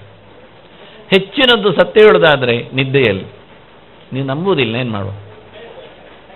ಮೌನದ ಅಭ್ಯಾಸ ಹೆಚ್ಚಾದವರಿಗೆ ನಿದ್ದೆಯಲ್ಲಿ ಈ ಮಾತುಗಳು ಅರಳುತ್ತವೆ. ಮಡುಗಟ್ಟಿ ಅದು ಮಾತಾಡ್ತದೆ. ಆಗ ಒಳಗೆ ಮನಸ್ಸು ಚೆನ್ನಾಗಿರುತ್ತೆ. ಅದಕ್ಕೆ ದೇವರ ಆಲಿಂಗನ ಸಿಕ್ಕಿರ್ತದೆ ನೋಡಿ, ಲಾಭ ಅಂದರೆ ಹೀಗೆ. ಹಾಗಾಗಿ ಬಹಳ ಚಂದವಾಗಿ ವಾಚಯಚ್ಛ, ಮಾತು ನಿಲ್ಲಿಸಿ ಹೇಳೋದಿಲ್ಲ, ಮೌನ ವಹಿಸಿ ಹೇಳೋದಿಲ್ಲ, ಸ್ವಲ್ಪ ಮಾತಿನ ಬಗ್ಗೆ ಗಮನ ಇರಲಿ ಅಂತದೆ ನಿಯಮನ. ಆಡಬೇಕಾದಲ್ಲಿ ಆಡು, ಮೌನ ಅಂದರೆ ಎಲ್ಲದಕ್ಕೂ ಮೂಲ ಅಲ್ಲ. ಮಾತಾಡುವಲ್ಲಿ ಮಾತಾಡು, ಜಪಿಸುವಲ್ಲಿ ಜಪಿಸು, ಚಿಂತನೆ ನಡೆಸುವಲ್ಲಿ ಚಿಂತನೆ ನಡೆಸು, ಮುಂದುವರಿ. ಹಗಲು ಮಲಗಲಿಲ್ಲಕ್ಕಿಲ್ಲ ಅಂದ ತಕ್ಷಣ ಬೇರೇನು ಮಾಡಲಿಕ್ಕಿಲ್ಲ ಅಲ್ಲ, ಮಾತಾಡ್ತಾ ಕಾಲ ಹರಣ ಮಾಡಲಿಕ್ಕಿಲ್ಲ. ಚಿಂತನೆ ಮಾಡು, ಮನನ ಮಾಡು, ಓದಿದ್ದರ ಬಗ್ಗೆ ನೆನಪಿಸಿಕೊ ಅನ್ನುವ ಮಟ್ಟದಲ್ಲಿ. ಇಲ್ಲಾಂದರೆ ಬಾಯಿ ಮೇಲೆ ಮಾಡೋದು, ಗಲಾಟೆ ಮಾಡೋದು, ತರ್ಕ ಮಾಡೋದು, ಸ್ಪರ್ಧೆ ಆಗೋದು ಇವೇ ಆಗ್ತದೆ. ಅದನ್ನು ಮೌನ ವಹಿಸಿದರೆ ಸ್ಪರ್ಧೆ ಇಲ್ಲ, ಯಾರೂ ಅವನ ಮೇಲೆ ಆಕ್ರಮಣ ಮಾಡೋದಿಲ್ಲ. ಇವೆಲ್ಲ ಈ ಬ್ರಹ್ಮೋಪದೇಶ ಸವಿತ್ರಮಂಡಲ ಮಧ್ಯವರ್ತಿಯಾದ ನಾರಾಯಣನ ಬಗ್ಗೆ ಹೇಳಲಿಕ್ಕೆ ಹೊರಟದ್ದು. ಯಾಕೆಂದರೆ ಅಲ್ಲಿ ಇರೋದು ಪಂಚಪದವೇ. ಇದು ಸೀಕ್ರೆಟ್. ತತ್ ಸವಿತು ವರೆಣ್ಯಂ ಭರ್ಗಃ ದೇವಸ್ಯ, ಮುಗಿಯಿತು. ಮತ್ತು ಧೀಮಹಿ, ಮತ್ತು ಅವನನ್ನೇ ಪರಾಮರ್ಶ, ಯಹ ನಹ ಪ್ರಚೋದಯಾತಂತ. ಹಾಗಾಗಿ ಪಂಚರೂಪನನ್ನು ಉಲ್ಲೇಖ ಮಾಡಲಿಕ್ಕೆ ಈ ಪಂಚವಾಕ್ಯದ ಚಿಂತನೆ. ತತ್ ಅಂದರೆ ವ್ಯಾಪ್ತವಾದದ್ದು, ಆಪಹ, ಆಪಹ ಅಂತಲೇ ಸೂತ್ರ, ಎಲ್ಲ ಕಡೆ ಇರುವಂಥದ್ದು ಅಂತ. ಹಾಗಾಗಿ ಆಪೋಷಾನ ಎನ್ನುವ ಗೆರೆಯನ್ನು ತತ್ಶಬ್ದ ಹೇಳುತ್ತದೆ. ಮನುಷ್ಯನಲ್ಲಿ ವ್ಯಾಪ್ತಿಯನ್ನು ಪಡೆಯುವುದು, ಲೋಕದಲ್ಲಿ ವ್ಯಾಪ್ತಿಯನ್ನು ಪಡೆದದ್ದು, ಎಲ್ಲ ದೇವತೆಗಳಿಗೆ ವ್ಯಾಪ್ತವಾಗಿ ನಿಂತದ್ದು, ತುಂಬಿಸಿಕೊಂಡದ್ದು ಆಪಹ ಅಂತೇಳಿ. ಎಲ್ಲ ಕಡೆಯ ದೇವತೆಗಳು ಅಲ್ಲಿ ನಿಂತಿದ್ದಾರೆ ನೀರಿನಲ್ಲಿ, ಯಾರಿಲ್ಲ ಅಂತಿಲ್ಲ. ಯಾಕೆ? ನಾರಾಯಣ ಇದ್ದರೆ ಮುಗೀತಲ್ಲ, ಎಲ್ಲ ಜಗತ್ತಲ್ಲಿ ಉಂಟು ಅಂತ ಅರ್ಥ. ಭಗವಂತ ಇದ್ದಾನೆ ಅಂದರೆ ಇನ್ಯಾರು ಮಿಸ್ ಇಲ್ಲ, ಎಲ್ಲ ದೇವತೆಗಳು ಬಂದಿದೆ. ಅದು ಆಪಹ ಅಂದರೆ ಎಲ್ಲ ದೇವತೆಗಳು ನೆಲೆಗೊಂಡ ಒಂದು ತಾಣ. ಆದರೆ ನೀರೊಂದು ಎಷ್ಟು ದೊಡ್ಡ ಸಂಗತಿ ನೋಡಿ. ನಮಗೆ ಅದರ ಮಹತ್ವವೇ ಗೊತ್ತಿಲ್ಲ. ಸುಮಾರು ಮಂತ್ರಗಳನ್ನು ನೀರು ಅಂದರೆ ಏನು ಅಂತ ಹೇಳೋದಕ್ಕೆ ಭೋವೈ ಪ್ರಾಣ ಅಂತ ಹೇಳಿಕೊಳ್ಳೋದು ಎಲ್ಲ ಹಾಕಿದ್ದೇನೆ ಗೆರೆಗಳು, ಎಲ್ಲ ಆರಣ್ಯಕದ್ದು, ಬ್ರಾಹ್ಮಣಗಳದ್ದು, ಉಪನಿಷತ್ತು ಎಲ್ಲ ಗೆರೆಗಳ ಹುಡುಕಿ ತೆಗೆದಿಟ್ಟಿದ್ದೇನೆ. ನೀರು ಎಷ್ಟು ಎತ್ತರದಲ್ಲಿದೆ ಅಂತ. ಆದರೆ ನಮಗೆ ಅಲ್ಲಿಂದಲೇ ಇಲ್ಲ. ಹಾಗಾಗಿ ಮುಂದುವರಿದ ಎಲ್ಲ ಕ್ರಿಯೆಗಳು ಹಾಳು. ಊಟ ಇರಲಿ, ಯಜ್ಞಯಾಗಗಳಿರಲಿ, ಅಥವಾ ನಮ್ಮ ನಿತ್ಯದ ಸ್ನಾನ ಆನ್ನಿಕಗಳಿರಲಿ, ಇದೆಲ್ಲವೂ ನೀರನ್ನು ಅವಲಂಬಿಸಿರೋದ್ರಿಂದ ಅದಕ್ಕೆ ವೇದವ್ಯಾಸರು ಹೇಳಿದ್ರು, ಎಷ್ಟರ ಮಟ್ಟಿಗೆ ನೀನು ನೀರಿನ ಶುದ್ಧತೆಯನ್ನು ಕಾಪಾಡಿಕೊಳ್ತೀಯೋ ಅಷ್ಟರ ಮಟ್ಟಿಗೆ ನಿನಗೆ ನಾನು ಬೆಲೆಯನ್ನು ಕೊಡುತ್ತೇನೆ ಅಂತ. ಪರ್ಸೆಂಟೇಜಿನಲ್ಲಿ ಸಿಗುವುದಿಲ್ಲ ಆಗ ನಾವು ನೋಡ್ಲಿಕ್ಕೆ ಹೋದ್ರೆ. ಹಾಗೆ ಭಾಳ ಚಂದವಾಗಿ ಇಲ್ಲಿ ಉಲ್ಲೇಖ ಮಾಡಿದರು ಅವರು, ಬಹಳ ಅದ್ಧೂರಿಯಾಗಿ. ತತ್ ಸವಿತು, ನೀರು ಕುಡಿಯುವವನೇ ಸೂರ್ಯ. ನಿಜವಾಗಿ ಇವತ್ತಿನ ನೀರು ಇಳಿಲಿಕ್ಕೆ ಕಾರಣನೇ ಸೂರ್ಯ, ಅವನ ಸಂಚಾರ, ಅವನ ಪರಾಕ್ರಮ. ಅದರಲ್ಲಿ ಸೃಷ್ಟಿಯನ್ನು ಮಾಡುವ ಕರ್ತೃತ್ವ ಶಕ್ತಿ ಅವನಲ್ಲಿದೆ. ಇಡೀ ಜಗತ್ತು ಸೂರ್ಯ ಬಂದ ಅಂದ ತಕ್ಷಣ ಸಂತೋಷ ಪಡುತ್ತಾನೆ. ಇಡೀ ಜಗತ್ತಿನಲ್ಲಿ ಕ್ರಿಯಾಶೀಲತೆ ಉಂಟಾಗ್ತದೆ. ಅದರಿಂದ ಕರ್ಮಕುರು ಅನ್ನುವುದಕ್ಕೆ ಸೂರ್ಯನೇ ನಮಗೆ ಟೈಮ್ಲಿ ಡು ದ ವಾಕ್ ಅನ್ನುವುದನ್ನು ಹೇಳಿಕೊಡುವವ ನಮಗೆ. ಯಾರು ಹೇಳ್ತಾರೆ ನೋಡಿ, ಸಮಯಕ್ಕೆ ಸರಿಯಾಗಿ ಕೆಲಸ ಮಾಡು. ಮನೆಯಲ್ಲಿ ಯಾರಾದರೂ ನರ್ಸಮ್ಮಗಳಿದ್ರೆ ಹೇಳ್ತಾರೆ, ಮಲಗಲಿಕ್ಕೂ ಟೈಮ್ ಹೇಳ್ತಾರೆ, ಏಳಲಿಕ್ಕೂ ಟೈಮ್ ಹೇಳ್ತಾರೆ, ಮಾತ್ರೆ ತಿನ್ನಲಿಕ್ಕೂ ಟೈಮ್ ಹೇಳ್ತಾರೆ, ಊಟ ಮಾಡಲಿಕ್ಕೂ ಟೈಮ್ ಹೇಳ್ತಾರೆ, ನಡಿಲಿಕ್ಕೂ ಹೆಜ್ಜೆ ಹೇಳ್ತಾರೆ. ಇಷ್ಟೇ, ಆನಂತರ ಕಟ್ ಸ್ಟಾಪ್ ಅಲ್ಲಿಗೆ, ಮತ್ತು ವೀಲ್ ಚೇರ್ ಅಲ್ಲಿಗೆ ಬರ್ತದೆ, ಇದರಾಚೆ ನಡಿಲಿಕ್ಕಿಲ್ಲ. ಹಾಗೆ ಸೂರ್ಯ ಬಂದು ನಮಗೆ ಗಂಟೆ ಹೇಳಿಕೊಡ್ತಾನೆ, ನಾನು ಬರುವ ಮುಂಚೆ ಎದ್ದಿರಬೇಕು. ಇದೇಗಾಗತ್ತೆ, ನಿನ್ನೆ ಕೊಟ್ಟೋಗಿರ್ತಾನೆ ವಾರ್ನಿಂಗ್. ಅವ ಸಂಜೆ ಮುಳುಗುವಾಗಲೇ ಹೇಳ್ತಾನೆ, ಬೆಳಿಗ್ಗೆ ಬರಲಿಕ್ಕುಂಟು ನೀವು ಮರದ್ಬಿಸ್ಸಹ ಅಂತಾನೆ ಅವನು. ಪ್ರಾತರ್ ಯಾವಾಭಿಹಿ ಉದ್ಯನ್ ಅಂತ ಭಾಳ ಚೆನ್ನಾಗಿದೆ ಅವನು. ಬೆಳಿಗ್ಗೆ ಎದ್ದಾಗ ಹೋಗುವ ಮಾತು ತನ್ನ ಕಿರಣಗಳಿಂದ, ಕೈಗಳಿಂದ, ಪ್ರಾತರ್ ಯಾವಾಭಿಹಿ ಅಂತ ಎಲ್ಲ ಸೇರಿಕೊಂಡು ಹೋಗ್ತಾನೆ, ಎಲ್ಲರನ್ನು ಮುಟ್ಟಿ ಎಬ್ಬಿಸ್ತಾನೆ. ಏನು ಅಂತ, ಎದ್ದಿದ್ದೀರಾ, ಹಾಗಾದರೆ ನಾನೊಂದಿಷ್ಟು ಮದ್ದು ಹಾಕಿ ಹೋಗ್ತೇನೆ ಅಂತ. ಭಾಳ ಚಂದವಾದವನಲ್ಲಿ ಮರುದ್ಭಿಸ ಅಂತ, ಮ್ರಿಯಮಾಣ ಅಂತ ಅರ್ಥ ಒಂದು ಲೆಕ್ಕದಲ್ಲಿ. ಮತ್ತೊಂದು ಮೂಡ್ ಅಂತ, ಸಂಚರಿಸುವ, ಸಂಚರಣಶೀಲ ಅಂದರೆ ಬದುಕನ್ನು ಹಸನುಗೊಳಿಸುವ, ಮೂವಿಂಗ್, ರನ್ನಿಂಗ್ ಏನು ಹೇಳ್ತೇವೆ ನಾವು ಅದನ್ನೇ ನಾವು ಪಾಶ್ಚಾತ್ಯ ಭಾಷೆಯಲ್ಲಿ. ಲೈಫ್ ಹೇಗಿದೆ, ರನ್ನಿಂಗ್, ನಾಟ್ ಎ ವಾಕಿಂಗ್. ನೋಡಿ, ರನ್ನಿಂಗ್ ನಮ್ಮದು. ಕನ್ನಡದಲ್ಲಿ ಮಾತ್ರ ವಾಕಿಂಗ್ ಅಷ್ಟೇ. ಹೇಗುಂಟು, ನಡೀತಾ ಉಂಟು ಒಂದು ವ್ಯಾಪಾರಲ್ಲಿ ವ್ಯಾಪಾರ ಓಡುವುದಿಲ್ಲ, ಇವು ಓಡುವುದಿಲ್ಲ, ನಡೀತಾ ಇದೆ. ಅವರ ಭಾಷೆಯಲ್ಲಿ ರನ್ನಿಂಗ್. ಅದು ಸೂರ್ಯನ ಕಿರಣಗಳು ರನ್ನಿಂಗ್ಸ್ ಅಲ್ಲ, ಎಷ್ಟು ವೇಗವಾಗಿ ಬರ್ತವೆ, ಮುಟ್ಟಿಕೊಂಡು ಪ್ರತಿಯೊಬ್ಬರನ್ನು ಎಬ್ಬಿಸಿಕೊಂಡು ಹೋಗ್ತವೆ. ಹಾಗೆ ಸಾಯಂ ಯಾವಾಭಿ, ಸಂಜೆ ಹೊತ್ತಿನಲ್ಲಿ ಅದೇ ರೀತಿಯಾಗಿ, ಮತ್ತು ಮಧ್ಯಾಹ್ನದಲ್ಲಿ ಶಾಂತಪನೇಭಿಹಿ, ಬಹಳಷ್ಟು ಪ್ರಕಾಶಪೂರ್ಣವಾಗಿರ್ತವೆ. ಹಾಗಾಗಿ 3 ರೀತಿಯ ಕಿರಣಗಳು ನಮ್ಮ ಸೂರ್ಯನಲ್ಲಿ ನೆಲೆಗೊಂಡಿವೆ. ಪ್ರತಿಯೊಬ್ಬನನ್ನು ಮಾತಾಡಿಸ್ತಾ, ಎಬ್ಬಿಸ್ತಾ, ಮುಟ್ಟಿಸ್ತಾ, ತಿಳಿಸ್ತಾ ಅವನನ್ನು ಹೋಗ್ತಾವೆ. ಅಂದರೆ ಮನುಷ್ಯ ಎಲ್ಲಿ ಹೇಳುತ್ತಾ ಇಲ್ಲ, ಕೇಳುತ್ತಾ ಇಲ್ಲ. ಹಾಗೆ ಇದನ್ನು ಉಲ್ಲೇಖ ಮಾಡಿದರು ಅವರು. ಸವಿತು ಅಂತ, ಕ್ರಿಯಾಶೀಲನಾದ ಸೂರ್ಯ ತನ್ನ ಕರಗಳಿಂದ, ಕಿರಣಗಳಿಂದ ಪ್ರತಿಯೊಬ್ಬನಲ್ಲಿ ಕರ್ಮನವನ್ನು ಉತ್ತೇಜನಗೊಳಿಸ್ತಾ ಇದ್ದಾರೆ. ಮಧ್ಯಾಹ್ನ ಆಯಿತು, ಯಾರು ಹೇಳ್ತಾರೆ? ಸೂರ್ಯ ಹೇಳ್ತಾನೆ ಊಟ ಮಾಡುವಂತ. ಬೆಳಿಗ್ಗೆ ಹೇಳೋದಿಲ್ಲ. ರಾತ್ರಿ ಆಯಿತವ ಹೇಳ್ತಾನೆ, ಯಾಕೆ ಮಲಗು ಅಂತ. ರಾತ್ರಿ ಮಲಗಲಿಕ್ಕೆ ಹೇಳುತ್ತಾನೆ, ಮಧ್ಯಾಹ್ನ ಉಣ್ಲಿಕ್ಕೆ ಹೇಳುತ್ತಾನೆ, ಬೆಳಿಗ್ಗೆ ಜಪ ಮಾಡಲಿಕ್ಕೆ ಹೇಳುತ್ತಾನೆ. ಇವೆಲ್ಲ ಸೂರ್ಯ ಪಾಠ ಬಹಳ ಚೆನ್ನಾಗಿದೆ. ಇವತ್ತು ಅವನ ಇನ್ನೂ ಟೈಮರ್ ಮಾಡಿಕೊಂಡಿಲ್ಲ. ಅವನ ಗಡಿಯಾರದ ಲೆಕ್ಕಾಚಾರದಲ್ಲಿ ನಮ್ಮ ಕತೆ ಆಗ್ತಾ ಇಲ್ಲ. ಎಲ್ಲವನ್ನು ಹೇಳುವಾಗಲೂ ಆ ಸೂರ್ಯ ದರ್ಶನಾತಿಷ್ಠದ ಆಚಾರ್ಯರೆಲ್ಲ ಹಿಡಿಯುವಾಗ ಸೂರ್ಯನನ್ನೇ ಇಟ್ಟುಕೊಂಡ್ರು ನಮ್ಮ ಸಮಯಕ್ಕೆ ಎಲ್ಲದಕ್ಕೆ ಬರೆಸಿ. ಮಧ್ಯಾಹ್ನದ ಹೊತ್ತಾಗಲಿ, ಸಂಜೆಯನ್ನಾಗಲಿ ಎಲ್ಲ ಗುರುತಿಸಿದ್ದ ಹಾಗೆ ಅದನ್ನು ಸವಿತು ದೇವಸ್ಯ, ಇಡೀ ಸೃಷ್ಟಿಕರ್ತನಾದ ಸೂರ್ಯ ನಿಯಮೇನ ಕೆಲಸವನ್ನು ಹೇಳಿಕೊಡ್ತಾ ಇದ್ದಾನೆ. ಭೀಷಾಸ್ಮಾದ್ ವಾತಪ್ಪವದೆ ಭೀಷೋದೇತಿ ಸೂರ್ಯ ಅಂತ ವೇದವು ಅವನನ್ನು ಗುರುತಿಸ್ತದೆ. ಭಗವಂತನ ಅಧೀನನಾಗಿ ಕರ್ಮ ಮಾಡುವ ರೀತಿ, ಭಗವಂತನ ಸಮರ್ಪಿಸುವ ಬಗೆ. 3ನೇ ಗೆರೆ ವರೆಣ್ಯಂ, ಶ್ರೇಷ್ಠವಾದದ್ದು. ಅತ್ಯಂತ ಶ್ರೇಷ್ಠವಾದದ್ದು ಯಾವುದು ಕೇಳಿದರೆ ಮಾತು ಅಲ್ವಾ, ದೇವರನ್ನು ಮುಟ್ಟುವುದರಿಂದ. ಇನ್ಯಾವುದೂ ಇಲ್ಲ. ಆದರೆ ಮಾತು ಪೂರ ಮುಟ್ಟುವುದಿಲ್ಲ. ತೋ ವಾಚೋ ನಿವರ್ತಂತೆ ಅಪ್ರಾಪ್ಯ ಮನಸಾಸ ಅಂತ. ಆದರೆ ಹೇಳುವುದಿದ್ದರೂ ಮಾತೆ. ನಾವೇದವೆನ್ಮನುತೇದಂ ಬೃಹಂತಂ ಅಂತ, ವೇದಾಖ್ಯೇ ವೈನಂ ವೇದಯಂತಿ ಅಂತ ಮತ್ತೆ ತಿಳಿಸುವುದಿದ್ದರೂ ಮಾತೆ. ಭಗವಂತ ಪ್ರತ್ಯಕ್ಷಕ್ಕೆ ನಿಲುಗುವುದಿಲ್ಲ.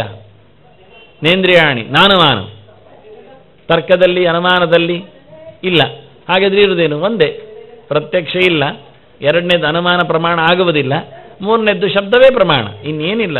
ಪ್ರಮಾಣಗಮ್ಯ ಭಗವಂತ ಆದರೆ ಶಬ್ದದಿಂದ ಮಾತ್ರವೇ. ಹೀಗಾಗಿ ಭಾಳ ಚಂದವಾಗಿ ವರೇಣ್ಯಂ ಅಂತೇಳಿ ಮಾತು ಆಡ್ತಾ ಸಿಗುವುದಿಲ್ಲ. ಏತೋ ವಾಚೋ ನಿವರ್ತಂತೆ ಅಂದ್ರಲ್ಲ. ಹಾಗಾದರೆ ಮೌನಕ್ಕೆ, ಮಾತಿನ ಮೂಟೆಗೆ, ಮಾತಿನ ಮುದ್ದೆಗೆ, ಮಂತ್ರಕ್ಕೆ ಸಿಗ್ತಾರೆ. ಅದರಿಂದ ಮೌನ ಅಂದರೆ ಮನನ ತ್ರಾಯತೆ ಅಂತ, ಮಂತ್ರ ಚಿಂತನೆ ಅಂತಲೇ ಅರ್ಥ. ವಾಕ್ಯ ವಾಸ್ತವವಾಗಿ ಬಾಯಿ ಮುಚ್ಚಿ ಕೂತಿದ್ದಾರೆ ಅಂದರೆ ಏನೋ ಕೃಷ್ಣ ಕೃಷ್ಣ ಹೇಳ್ತಾರೆ ಅಂತ ಅರ್ಥ ಅಲ್ಲ, ಹೇಳಬೇಕು ಆದ್ರಿಂದ ಹೇಳ್ತಾರೆ ಅಂತ ಅರ್ಥ ಹೇಳಿದ್ನ.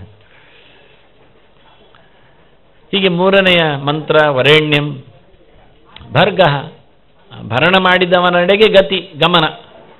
ನಮ್ಮನ್ನು ಹೊತ್ತವನಡೆಗೊಮ್ಮೆ ಥ್ಯಾಂಕ್ಸ್ ಹೇಳಲಿಕ್ಕಾದ್ರೂ ಹೋಗೋದು ಬೇಡ ನಾವು.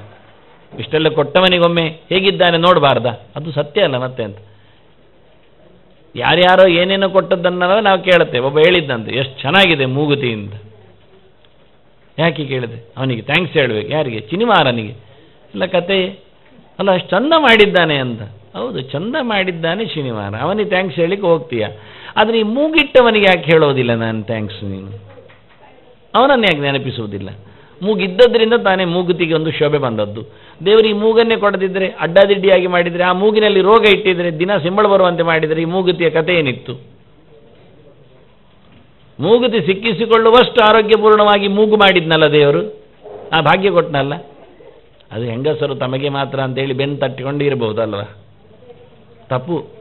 ಕಸ್ತೂರಿ ತಿಲಕಂ ಲಲಾಟ ಬಲಕೆ ವಕ್ಷಸ್ಥಲೇ ಕೌಸ್ತುವಂ ನಾಸಾಗ್ರೇ ನವಮೌಕ್ತಿಕಂ ಕರತಲೆ ಕಂದುಂ ಕರೆ ಕಂಕಣಂ. ಆಹಾ ಆಹಾ, ಕೃಷ್ಣನ ಚಿತ್ರ ಇದು. ನಾಸಾಗ್ರೇ ನವಮೌಕ್ತಿಕಂ ಕರತಲೆ ವೇಣುಂ. ಕೊಳಲಿಡಿದವ ಹೇಳಿದ ತಕ್ಷಣ ಮತ್ತೆ ಕೃಷ್ಣ ಅಲ್ಲದೇನು? ಕರೆ ಕಂಕಣಂ, ಕೈಯಲ್ಲಿ ಬಳೆ. ಆಹಾ, ಇದನ್ನು ನೋಡಿ ಕೆಲವರು ಯೋಚನೆ ಮಾಡಿದ್ದುಂಟು. ಏನಂದರೆ ಕೃಷ್ಣ ಅದು ಹೆಣ್ಣು ಹೌದು ಗಂಡು ಹೌದು ಅಂತ. ಪುಣ್ಯಕ್ಕೆ ಹೆಣ್ಣು ಅಲ್ಲ ಗಂಡು ಅಲ್ಲ ಹೇಳಲಿಲ್ಲಲ್ಲ. ಅದ್ಭುತ ಅದ್ಭುತ ಪಂಡಿತರು ಹೇಳ್ತಾರೆ. ಕರೆ ಕಂಕಣಮುಂಟು, ಒಂದು ಕೈಯಲ್ಲಿ ಹಿಡ್ಕೊಂಡಿದೆ. ಯಾಕೆ? ಕರೆ ವೇಣುಮುಂಟಲ್ಲ, ಕೈಯಲ್ಲಿ ಒಂದು ವೇಣು ಇದೆ, ಆದ್ದರಿಂದ ಇನ್ನೊಂದು ಕೈಯಲ್ಲಿ ಏನಿದೆ? ಕಂಕಣ ಇದೆ ಅಂತ ಹೇಳಿದರು. ಅಲ್ಲ, ಇಷ್ಟು ಭಾಷೆ ಅರ್ಥ ಆಗುವವರಿಗೆ ನನ್ನ ಒಂದು ಪ್ರಶ್ನೆ, ಆ ಕೃಷ್ಣ ಕೈಯಲ್ಲಿದ್ದ ಬಳ್ಳೆಯನ್ನು ಯಾಕೆ ಹಿಡ್ಕೊಂಡಿರ್ಲಿಕ್ಕಿಲ್ಲ ಆಟಕ್ಕೆ? ಇವ್ರು ಹೇಳೋದೇನರ್ಥ? ಒಂದು ಕೈಯಲ್ಲಿ ಕೊಳ್ಳಲಿಟ್ಕೊಂಡಿದ್ದಾನೆ, ಈ ಮಾತು ಹೇಳ್ತದೆ. ಇನ್ನು ಒಂದು ಕೈಯಲ್ಲಿ ಕಂಕಣ, ಕರೆ ಅಂತ ಬಹುವಚನ ಹಾಕಲಿಲ್ಲ, ಕರೇಶು ಇಲ್ಲ, ಒಂದು ಕರದಲ್ಲಿ ಒಂದು ಕೈಯಲ್ಲಿ ಬಳೆ, ಒಂದು ಕೈಯಲ್ಲಿ ಇಲ್ಲ ಅಂತ ಅವ್ರು ಹೇಳೋದು. ಹಾಗಾದ್ರೆ ವಾಚ್ ಕಟ್ಟಿದ್ದಾನೆ, ನೀರ್ಲಿ ಬಿಡಿ. ಒಂದು ಕೈಯಲ್ಲಿ ಇಲ್ಲ, ಆದ್ರಿಂದ ಒಂದು ಕೈಯಲ್ಲಿ ಹಾಕಿದ್ರಿಂದ ಅವನು ಹುಡುಗಿ, ಅರ್ಧ ಹುಡುಗಿ ಹಾಗೆ. ಇಲ್ಲಾಂದ್ರೆ ಮೂಗಿಗೆ ಅಂತ ಮೂಗುತಿ. ಅದು ಹೆಂಗಸರಲ್ಲಿ ಇನ್ಯಾರು ಹಾಕ್ತಾರೆ? ಇವ್ರ ಲೆಕ್ಕಾಚಾರ. ಎಷ್ಟೋ ರೌಡಿಗಳದ್ದು ಸಿನಿಮಾಗಳಲ್ಲಿ ವಿಲನ್ಗಳಲ್ಲಿ ಮೂಗಿನಲ್ಲಿ ಇದನ್ನು ನೋಡಲಿಲ್ಲ ಇವರು, ಕೋಣದ ಹಾಗೆ ಕಟ್ಟಿದ್ದು ಅಲ್ಲ, ಹಾಕ್ತಾರೆ ಅಂತ ಆಯ್ತಲ್ಲ ಗಂಡಸರು. ಇವರೆಲ್ಲ ಹೇಳುದು ಮೂಗಿನಲ್ಲಿ ಮೂಗುತಿ ಬರಲಿಕ್ಕೆ ಹೋಗಿ ಪುಣ್ಯಕ್ಕೆ ಒಂದು ಏಕಕುಂಡಲ ತರಹ ಅಂತ ಹೇಳಿದ್ದಾನೆ ಅವನಿಗೆ, ಕರ್ಣಭೂಷ ಅಂತ. ನಾಗರಾಜನಿಗೆ ಅನಂತನಿಗೆ ಒಂದು ಕಿವಿಗೆ ಮಾತ್ರ ಬೆಂಡೋಲೆ ಇರೋದು. ಅವನು ಹೆಚ್ಚಿನ ಅಂಶ ಹೆಣ್ಣು ಮತ್ತೆ ಗಂಡು ಕಾಣ್ತದೆ. ಹೇಳಿ, ದೇವತೆಗಳಿರುವ ಒಂದೊಂದು ವೈಭವಗಳೆಲ್ಲ ಎಷ್ಟೆಲ್ಲ ಬಗೆ ಇಲ್ಲ. ಒಂದು ಯಾವುದೋ ಒಂದು ಶಬ್ದವನ್ನು ಓದಿ ಮತ್ತೆ ಅದೊಂದು ಸೀಮಿತವಾದ ಚಿಂತನೆ. ಆ ಶ್ಲೋಕ ಮಾಡಿದವನಿಗೆ, ಹಾಡಿದವನಿಗೆ ಒಂದು ಸೀಮಿತವಾದ ಚಿಂತನೆ ಇರುತ್ತದೆ ಅದರ ಬಗ್ಗೆ ಅಷ್ಟೇ ಹೊರತು ಪೂರಾ ಕೃಷ್ಣನ ಟ್ರೇಸ್ ಮಾಡಲಿಕ್ಕೆ ಒಂದಷ್ಟು ಸಣ್ಣ ಗೆರೆಯಲ್ಲಿ ಆಗುವುದಿಲ್ಲ. ಇನ್ನೆಲ್ಲ ಉಂಟು ಅಂತ ಹಾಗನ್ನು ಮಾಡಿದರೆ ಕೈಯಲ್ಲಿ ವೇಣು ಹಿಡಿದಾಗೆ ಕೈಯಲ್ಲಿ ಬಳೆ ಹಿಡಿದ ಹಾಗೆ ಹಾಕಬಾರ್ದು. ಹಾಕಿದ್ದು ಯಾಕೆ? ಧೃತಮ್ ಹೇಳಿದ್ನವ, ಕರೆ ಧೃತಮ್ ಹೇಳಿಲ್ಲ, ಕರೆ ವೇಣು ಕರೆ ಕಂಕಣ ಅಂದ. ಒಂದು ಕೈಯಲ್ಲಿ ಕೊಳ್ಳೆ ಹಿಡ್ಕೊಂಡಾಗ ಇನ್ನೊಂದು ಕೈಯಲ್ಲಿ ಖಾಲಿ ಇರಲಿಲ್ಲ, ಅವನ ಆಟಕ್ಕೆ ಒಂದು ಬಳೆ ಇಟ್ಕೊಂಡಿದ್ದಾನೆ, ಯಾಕೆ ಆಗಬಾರ್ದು? ಬಳೆ ಆಕಾರದಲ್ಲಿ ಚಕ್ರ ಯಾಕೆ ಆಗಬಾರ್ದು? ಅದು ಮತ್ತೆ ಕಾಣುವವನಿಗೆ ಬಳೆ ಹಾಕೊಂಡಿದ್ದು ಅದು ಚಕ್ರವೇ, ಸುದರ್ಶನವೇ, ಹೌದಲ್ಲ ಮತ್ತೆ? ಆದ್ದರಿಂದ ಈ ಚಿಂತನೆಗಳು ತುಂಬ ದೂರಕ್ಕೆ ಓಡ್ತಾವೆ. ಬೆಪ್ಪಾಗಿ ಮಾಡಿ ಅವನ ಹೆಣ್ಣು ಇದ್ದಾನೆ ಗಂಡು ಇದ್ದಾನೆ ಹಾಗಿದ್ರೆ ಮತ್ತೆ ರಾಧೆ ಯಾಕೆ ಪಕ್ಕದಲ್ಲಿ? ರಾಧೆ ಗೊತ್ತಾಗೋದಿಲ್ವಾ ಹೀಗೆ ಇವನ ರೂಪ? ಬರೀ ಏಸಿಗೆ ಇಂಥದ್ದೇ ನಮ್ಮ ಚಿಂತನೆಗಳೆಲ್ಲ. ಇಂಥದ್ದು ಎಷ್ಟೋ ಶ್ಲೋಕಗಳ ಬಗ್ಗೆ ಅಪಾರ್ಥ ಮಾಡಿದ ಅನೇಕ ಚಿಂತನೆಯ ರಾಶಿಗಳಿವೆ, ಬಿಡಿಯೋದು. ಹಾಗಿಲ್ಲಿ ಭಾಳ ಚಂದವಾಗಿ ಮೌಕ್ತಿಕ ಮೂಗುತಿ ಎನ್ನುವುದು ಎಲ್ಲರಿಗೂ ಸಮಾನ ಇದೆ ಅಲಂಕಾರದ ವಸ್ತುವಾಗಿ ಬಂದಾಗ. ಹಾಗಾಗಿ ದೇವರಿಗೆ ಇಷ್ಟೆಲ್ಲ ಕೊಟ್ಟ ದೇವರಿಗೆ ನಾವೊಮ್ಮೆ ಉಪಕಾರ ಆಯಿತು ಅಂತ ಹೇಳಲಿಕ್ಕೆ ಹೋಗಬೇಕು ಅಂತ ಕಾಣೋದಿಲ್ವ? ಭರಣ ತುಂಬಿಸಿದ್ದಾನೆ, ಕ್ಯಾಶ್ ಬೆಟ್ಟಿಗೆ ತುಂಬಿಸಿದ್ದಾನೆ, ಮನೆ ತುಂಬಿಸಿದ್ದಾನೆ, ಮೈ ತುಂಬಿಸಿದ್ದಾನೆ. ಇಷ್ಟೆಲ್ಲ ಹೇಳಿ ಏನು ಪ್ರಯೋಜನ ಇಲ್ಲ. ಅದಕ್ಕಿಂತ ಜಾಸ್ತಿ ತುಂಬಿಸಿದ್ದಾನೇನು? ಮೂಗಿನಲ್ಲಿ ಉಸಿರು ತುಂಬಿಸಿದ್ದಾನೆ, ಹೌದಲ್ಲ? ಭರಣ ಪ್ರತಿನಿತ್ಯ ನಮ್ಮನ್ನು ಗಾಳಿ ತುಂಬಿಸಿ ಯಾರು ಹೊತ್ಕೊಂಡು ಹೋಗ್ತಾರೆ ಯೋಚನೆ ಮಾಡಿ. ಬೆಳಿಗ್ಗೆದ್ದಾಗ ವಾಹನದ ಚಕ್ರ ಮುಟ್ಟಿ ನೋಡ್ತೇವೆ ಗಾಳಿ ಉಂಟಾ ಇಲ್ವಾ ಅಂತ. ಯಾಕೆಂದ್ರೆ ಮತ್ತೆ ಹೊರಗೆ ತೆಗೆದ್ರೆ ಮತ್ತೆ ಇಲ್ಲಾಗಿ ಹೋದರೆ ಅದು ಸನಮ ಉಂಟಂತಾದರೂ ಓಡ್ತೇವೆ ಮತ್ತೆ. ಹಾಗೆ ನಮಗೂ ಮೂಗಿನಲ್ಲಿ ಗಾಳಿ ಇದ್ದರೆ ತಾನೇ ಹೇಳುವಾಗ ಒಂದೊಮ್ಮೆ ಮೂಗಿನ ಮುಟ್ಟು ನೋಡಿಕೊಳ್ಬೇಕು ನಾವು. ಹಾಗೆ ಯಾರು ಮಾಡೋದಿಲ್ಲ ಬಿಡಿ. ಗ್ಯಾರಂಟಿ ಉಂಟು ಅವರಿಗೆ ಸಾಯುವುದಿಲ್ಲ ಅಂತ. ಆಗಿಲ್ಲದಿದ್ದರೆ ಅವರು ಉದ್ದೆಲ್ಲ ಕಡ್ದಿರ್ತಾರ ಹಿಂದಿನ ದಿವಸ ತಯಾರು ಮಾಡಿರ್ತಾರೆ ಫ್ರಿಜ್ಜಲ್ಲಿ ಎಲ್ಲ ಇಟ್ಟದ್ದು. ಹಾಗಾಗಿ ಅವರಿಗೆ ಚೆನ್ನಾಗಿ ಗೊತ್ತಿದೆ, ಫೋನ್ ಮಾಡಿ ಹೇಳಿರ್ತಾರೆ ಇಂಥ ಕಡೆ ಬರಲಿಕ್ಕೆ ಉಂಟು ಎಲ್ಲ ಅಂತ. ಇಷ್ಟೆಲ್ಲ ಲಿಸ್ಟ್ ಇರ್ತದೆ, ಮ್ಯಾನೇಜರ್ ಫೈಲ್ಸ್ ಇರ್ತಾವೆ. ಹಾಗಾಗಿ ಪ್ರಶ್ನೆ ಏನಿಲ್ಲೇ ಇಲ್ಲ ಆ ಲೆಕ್ಕದಲ್ಲಿ, ಯಾರಿಗೂ ಸಂಶಯ ಇಲ್ಲ. ಅದಕ್ಕಾಗಿ ಹೇಳಿದ್ದು ಭರನ ಗಮನ ಅಂತ. ನಮ್ಮನ್ನು ತುಂಬಿಸಿ ಗಾಳಿ ತುಂಬಿಸಿದ್ದಾನೆ, ಬುದ್ಧಿ ತುಂಬಿಸಿದ್ದಾನೆ, ಇಂದ್ರಿಯಗಳಲ್ಲಿ ಸೌಷ್ಠವನ್ನು ಆರೋಗ್ಯವನ್ನು ತುಂಬಿಸಿದ್ದಾನೆ, ಮತ್ತೆ ಕ್ಯಾಶ್ ತುಂಬಿಸಿದ್ದಾನೆ, ಮನೆ ಜನ ತುಂಬಿಸಿದ್ದಾನೆ, ಮತ್ತೆ ನೋಡುವ ಅನ್ನ ತುಂಬಿಸಿದ್ದಾನೆ, ಆಹಾರ ತುಂಬಿಸಿದ್ದಾನೆ. ಅವೆಲ್ಲ ಗೌಣ, ಅದು ಎಲ್ಲಿಯೂ ತುಂಬಿ ಹೋಗ್ತದೆ. ಇಲ್ಲದಿದ್ದರೂ 10 ಹೆಜ್ಜೆ ನಡಿಲಿಕ್ಕೆ ಬರ್ತದೆ, ಬೇಡಲಿಲ್ಲ ಹಸಿವಿಗೆ ಕೊಡು ಅಂತ. ಏನಿಲ್ಲ ಅಂದಾಗ ಒಬ್ಬನ ಮನೆಯಲ್ಲಿ ಉದ್ದು ನೆನೆಸಿದ್ದಿದ್ದು ತಿಂದ, ಖುಷಿ ಆಯ್ತು, ಹೇಳಿದ ನೀರು ಕೊಡ್ತೇನೆಂದ, ಬೇಡ ನಿನ್ನ ನೀರು ಮೈಲಿಗೆ ಅಂದ. ನೋಡಿ ಕತೆ, ನೀರಿನ ಮಡಿವಂತಿಗೆಗೆ ಕತೆ. ನೀರು ಶುದ್ಧ ಅಲ್ಲ ಮಾರ್ಯಾರೆ, ನೀವು ಉದ್ದು ತಿಂದದ್ದಾಯಿತು, ನೆನೆಸಿಟ್ಟದು ಉದ್ದದ್ದು ನೀರಿನಲ್ಲೇ. ಮತ್ತೆ ಹೌದು ಕಾಳು ತಿಂದಿದ್ದೇನೆ, ದೇಹದಲ್ಲಿ ಸ್ವಲ್ಪ ಪುಷ್ಟಿ ಬಂದಿದೆ, ಇನ್ನು ನಡ್ಕೊಂಡು ಹೋಗಿ ನಾನು ಅಲ್ಲಿ ಯಜ್ಞಯಾಗವನ್ನು ನಡೆಸಿಕೊಟ್ಟು ಅಲ್ಲಿ ದಕ್ಷಿಣೆ ಪಡೆದು ನಾನು ಬದುಕಲಿಕ್ಕೆ ಆಗ್ತದೆ. ಸಾಯುವ ಪರಿಸ್ಥಿತಿಯಲ್ಲಿ ಯಾರದ್ದು ಏನು ತಿನ್ನಬಹುದು ಅಂತ ಕತೆ. ನೀರಲ್ಲಿ ಹರಿತಾ ಉಂಟಲ್ಲ, ಕುಡಿಬೋದಲ್ಲ, ಉದ್ದು ಹರಿತಾ ಇರ್ತದೆ ಅಲ್ಲಿ. ಹೌದಲ್ಲ ನೋಡಿ, ನಾವಾಗಲ್ಲ, ಆಯಿತು ನೀರು ಕೊಡಿ, ಮತ್ತೆ ಬೇಕಾದ್ರೆ ಚಾಪಿಯು ಕೊಡಿ ಹೇಳ್ತೇವೆ, ಅಲ್ಲಿ ಮಲಗಿ ಬಿಡುತ್ತೆ. ಎಷ್ಟು ಬೇಕು ಆಪದ್ಧರ್ಮ ಅಂತಕ್ಷಣ ಯಾವತ್ತೂ ಅಲ್ಲ, ಆಪತ್ತಿದ್ದಾಗ ಮಾತ್ರ, ಮತ್ತೆ ಯಾವತ್ತೂ ಇಲ್ಲ. ಕೊರೋನಾದಲ್ಲಿ ಹೇಗೂ ಪಿಂಡ ಹಾಕಲಿಲ್ಲ ಹೇಳಿಕೊಂಡು ಇವತ್ತು ಮತ್ತೆ ಹಾಕದೆ ಕೂತ್ಕೊಳ್ಳೋದಾ? ಸತ್ತವರೆಗೂ ಸತ್ತಾಗಿದೆ ಕೊರೋನಾದಲ್ಲಿ, ಆಗ ಪಿಂಡ ಹಾಕಲಿಕ್ಕೆ ಬಿಡಲಿಲ್ಲ. ಈಗೆಂಥದ್ದು ಮತ್ತೆ ಬೇಡ ಬೇಡ ಅಂತ ಆರಾಮ ಆಯಿತು ಅಂತ ಹೇಳಿ, ಅದು ತಪ್ಪು. ಆಗ ಬಿಡಲಿಲ್ಲ ಎನ್ನುವುದು ಸತ್ಯ, ಆಗ ಆಪತ್ತು. ಈಗ ಹಾಗಲ್ಲಲ್ಲ, ಈಗ ಸಂಪತ್ತಿದೆ ಅಲ್ಲ, ಮಾಡ್ಬೋದಲ್ಲ, ಈಗ ತಪ್ಪಿಲ್ಲದೆ ಎಲ್ಲವನ್ನು ಮುಂದುವರಿಸ್ಬೋದಲ್ಲ. ಇನ್ನೊಮ್ಮೆ ಅದನ್ನು ಬಿಟ್ಟೋದದ್ದಕ್ಕೂ ಕೂಡಿಸಿಕೊಡ್ಬೇಕೀಗ ಲೆಕ್ಕಾಚಾರದಲ್ಲಿ. ಅದು ಬಿಟ್ಟು ಆರಾಮಾಯಿತು ಅಂತಾರೆ, ಆಗಲೇ ಆಗ್ಬೋದಿತ್ತು ಹೇಳ್ತಾರೆ ಕೆಲವರು. ಈಗ ಸತ್ರೆ ಆವತ್ತೇ ಸತ್ತಿದ್ರೆ ಚೆನ್ನಾಗಿತ್ತು, ಆವತ್ತೇ ಮದುವೆ ಆದರೆ ಒಳ್ಳೇದಿತ್ತು ಅಂತ, ಅದಾಗೋದಿಲ್ಲ. ಹಾಗೆ ಆಪತ್ತಿನ ಕಥೆ ಬೇರೆ ಚೂರೇ ಇರ್ತದೆ ಅಂತ ಅಂದ ಭಗವಂತನೆಡೆಗೆ ಇಷ್ಟೆಲ್ಲ ಕೊಟ್ಟವನೆಡೆಗೆ ಸಾಗುವಂಥದ್ದು ಭರ್ಗ. ಒಂದು ಮನಸ್ಸು ಚಿಂತನೆ ಮಾಡಬೇಕಾದ ಪದ, ದೇವರೆಡೆಗೆ ಸಾಗಬೇಕು, ದೇವರೆಡೆಗೆ ಸಾಗಬೇಕು. ಕಾಶಿ ಗಮಿಷ್ಯಾಮಿ ಹೇಳಿದಾಗೆ, ಕಾಶಿ ಹೋಗ್ತೇನೆ ಕಾಶಿ ಹೋಗ್ತೇನೆ ಹೇಳಿದ್ದೆ ಯಾಕೆ? ಸುಖವನ್ನು ಅನುಭವಿಸ್ತೇನೆ ಅಂತ, ಕಮಶ್ನಾತಿ ಅಂತ. ಸುಖ ಉಣ್ತೇನೆ ನಾನು, ಸುಖ ಕೊಡುವವನು ಯಾರು? ಮನಸ್ಸು ಸರಿ ಇದ್ದರೆ ಸುಖ ಕೊಡ್ತಾನೆ ಶಿವ. ಹಾಗಾಗಿ ಶಿವನ ಕ್ಷೇತ್ರದಲ್ಲಿ ಕೂತರೆ ಆರಾಮ, ಯಾರು ಬರುವುದಿಲ್ಲ. ಒಳ್ಳೆ ರೀತಿಯಿಂದ ಭಗವಂತನೆಡೆಗೆ ಮನಸ್ಸನ್ನು ಹಾಯಿಸ್ತಾನೆ, ದೇವರನ್ನು ಪಡೀಬಹುದು ಅಂತ. ದೊಡ್ಡ ಕ್ಷೇತ್ರ, ಸಪ್ತಕ್ಷೇತ್ರದಲ್ಲಿ ಒಂದು. ಹಾಗಾಗಿ ದಿನ ಹೋಗ್ತೇನೆ ಹೇಳುದು, ಹೋಗದಿದ್ರೂ ಪರವಾಗಿಲ್ಲ, ಹೋಗ್ತೇನೆ ಹೇಳಿದ್ಯಲ್ಲ.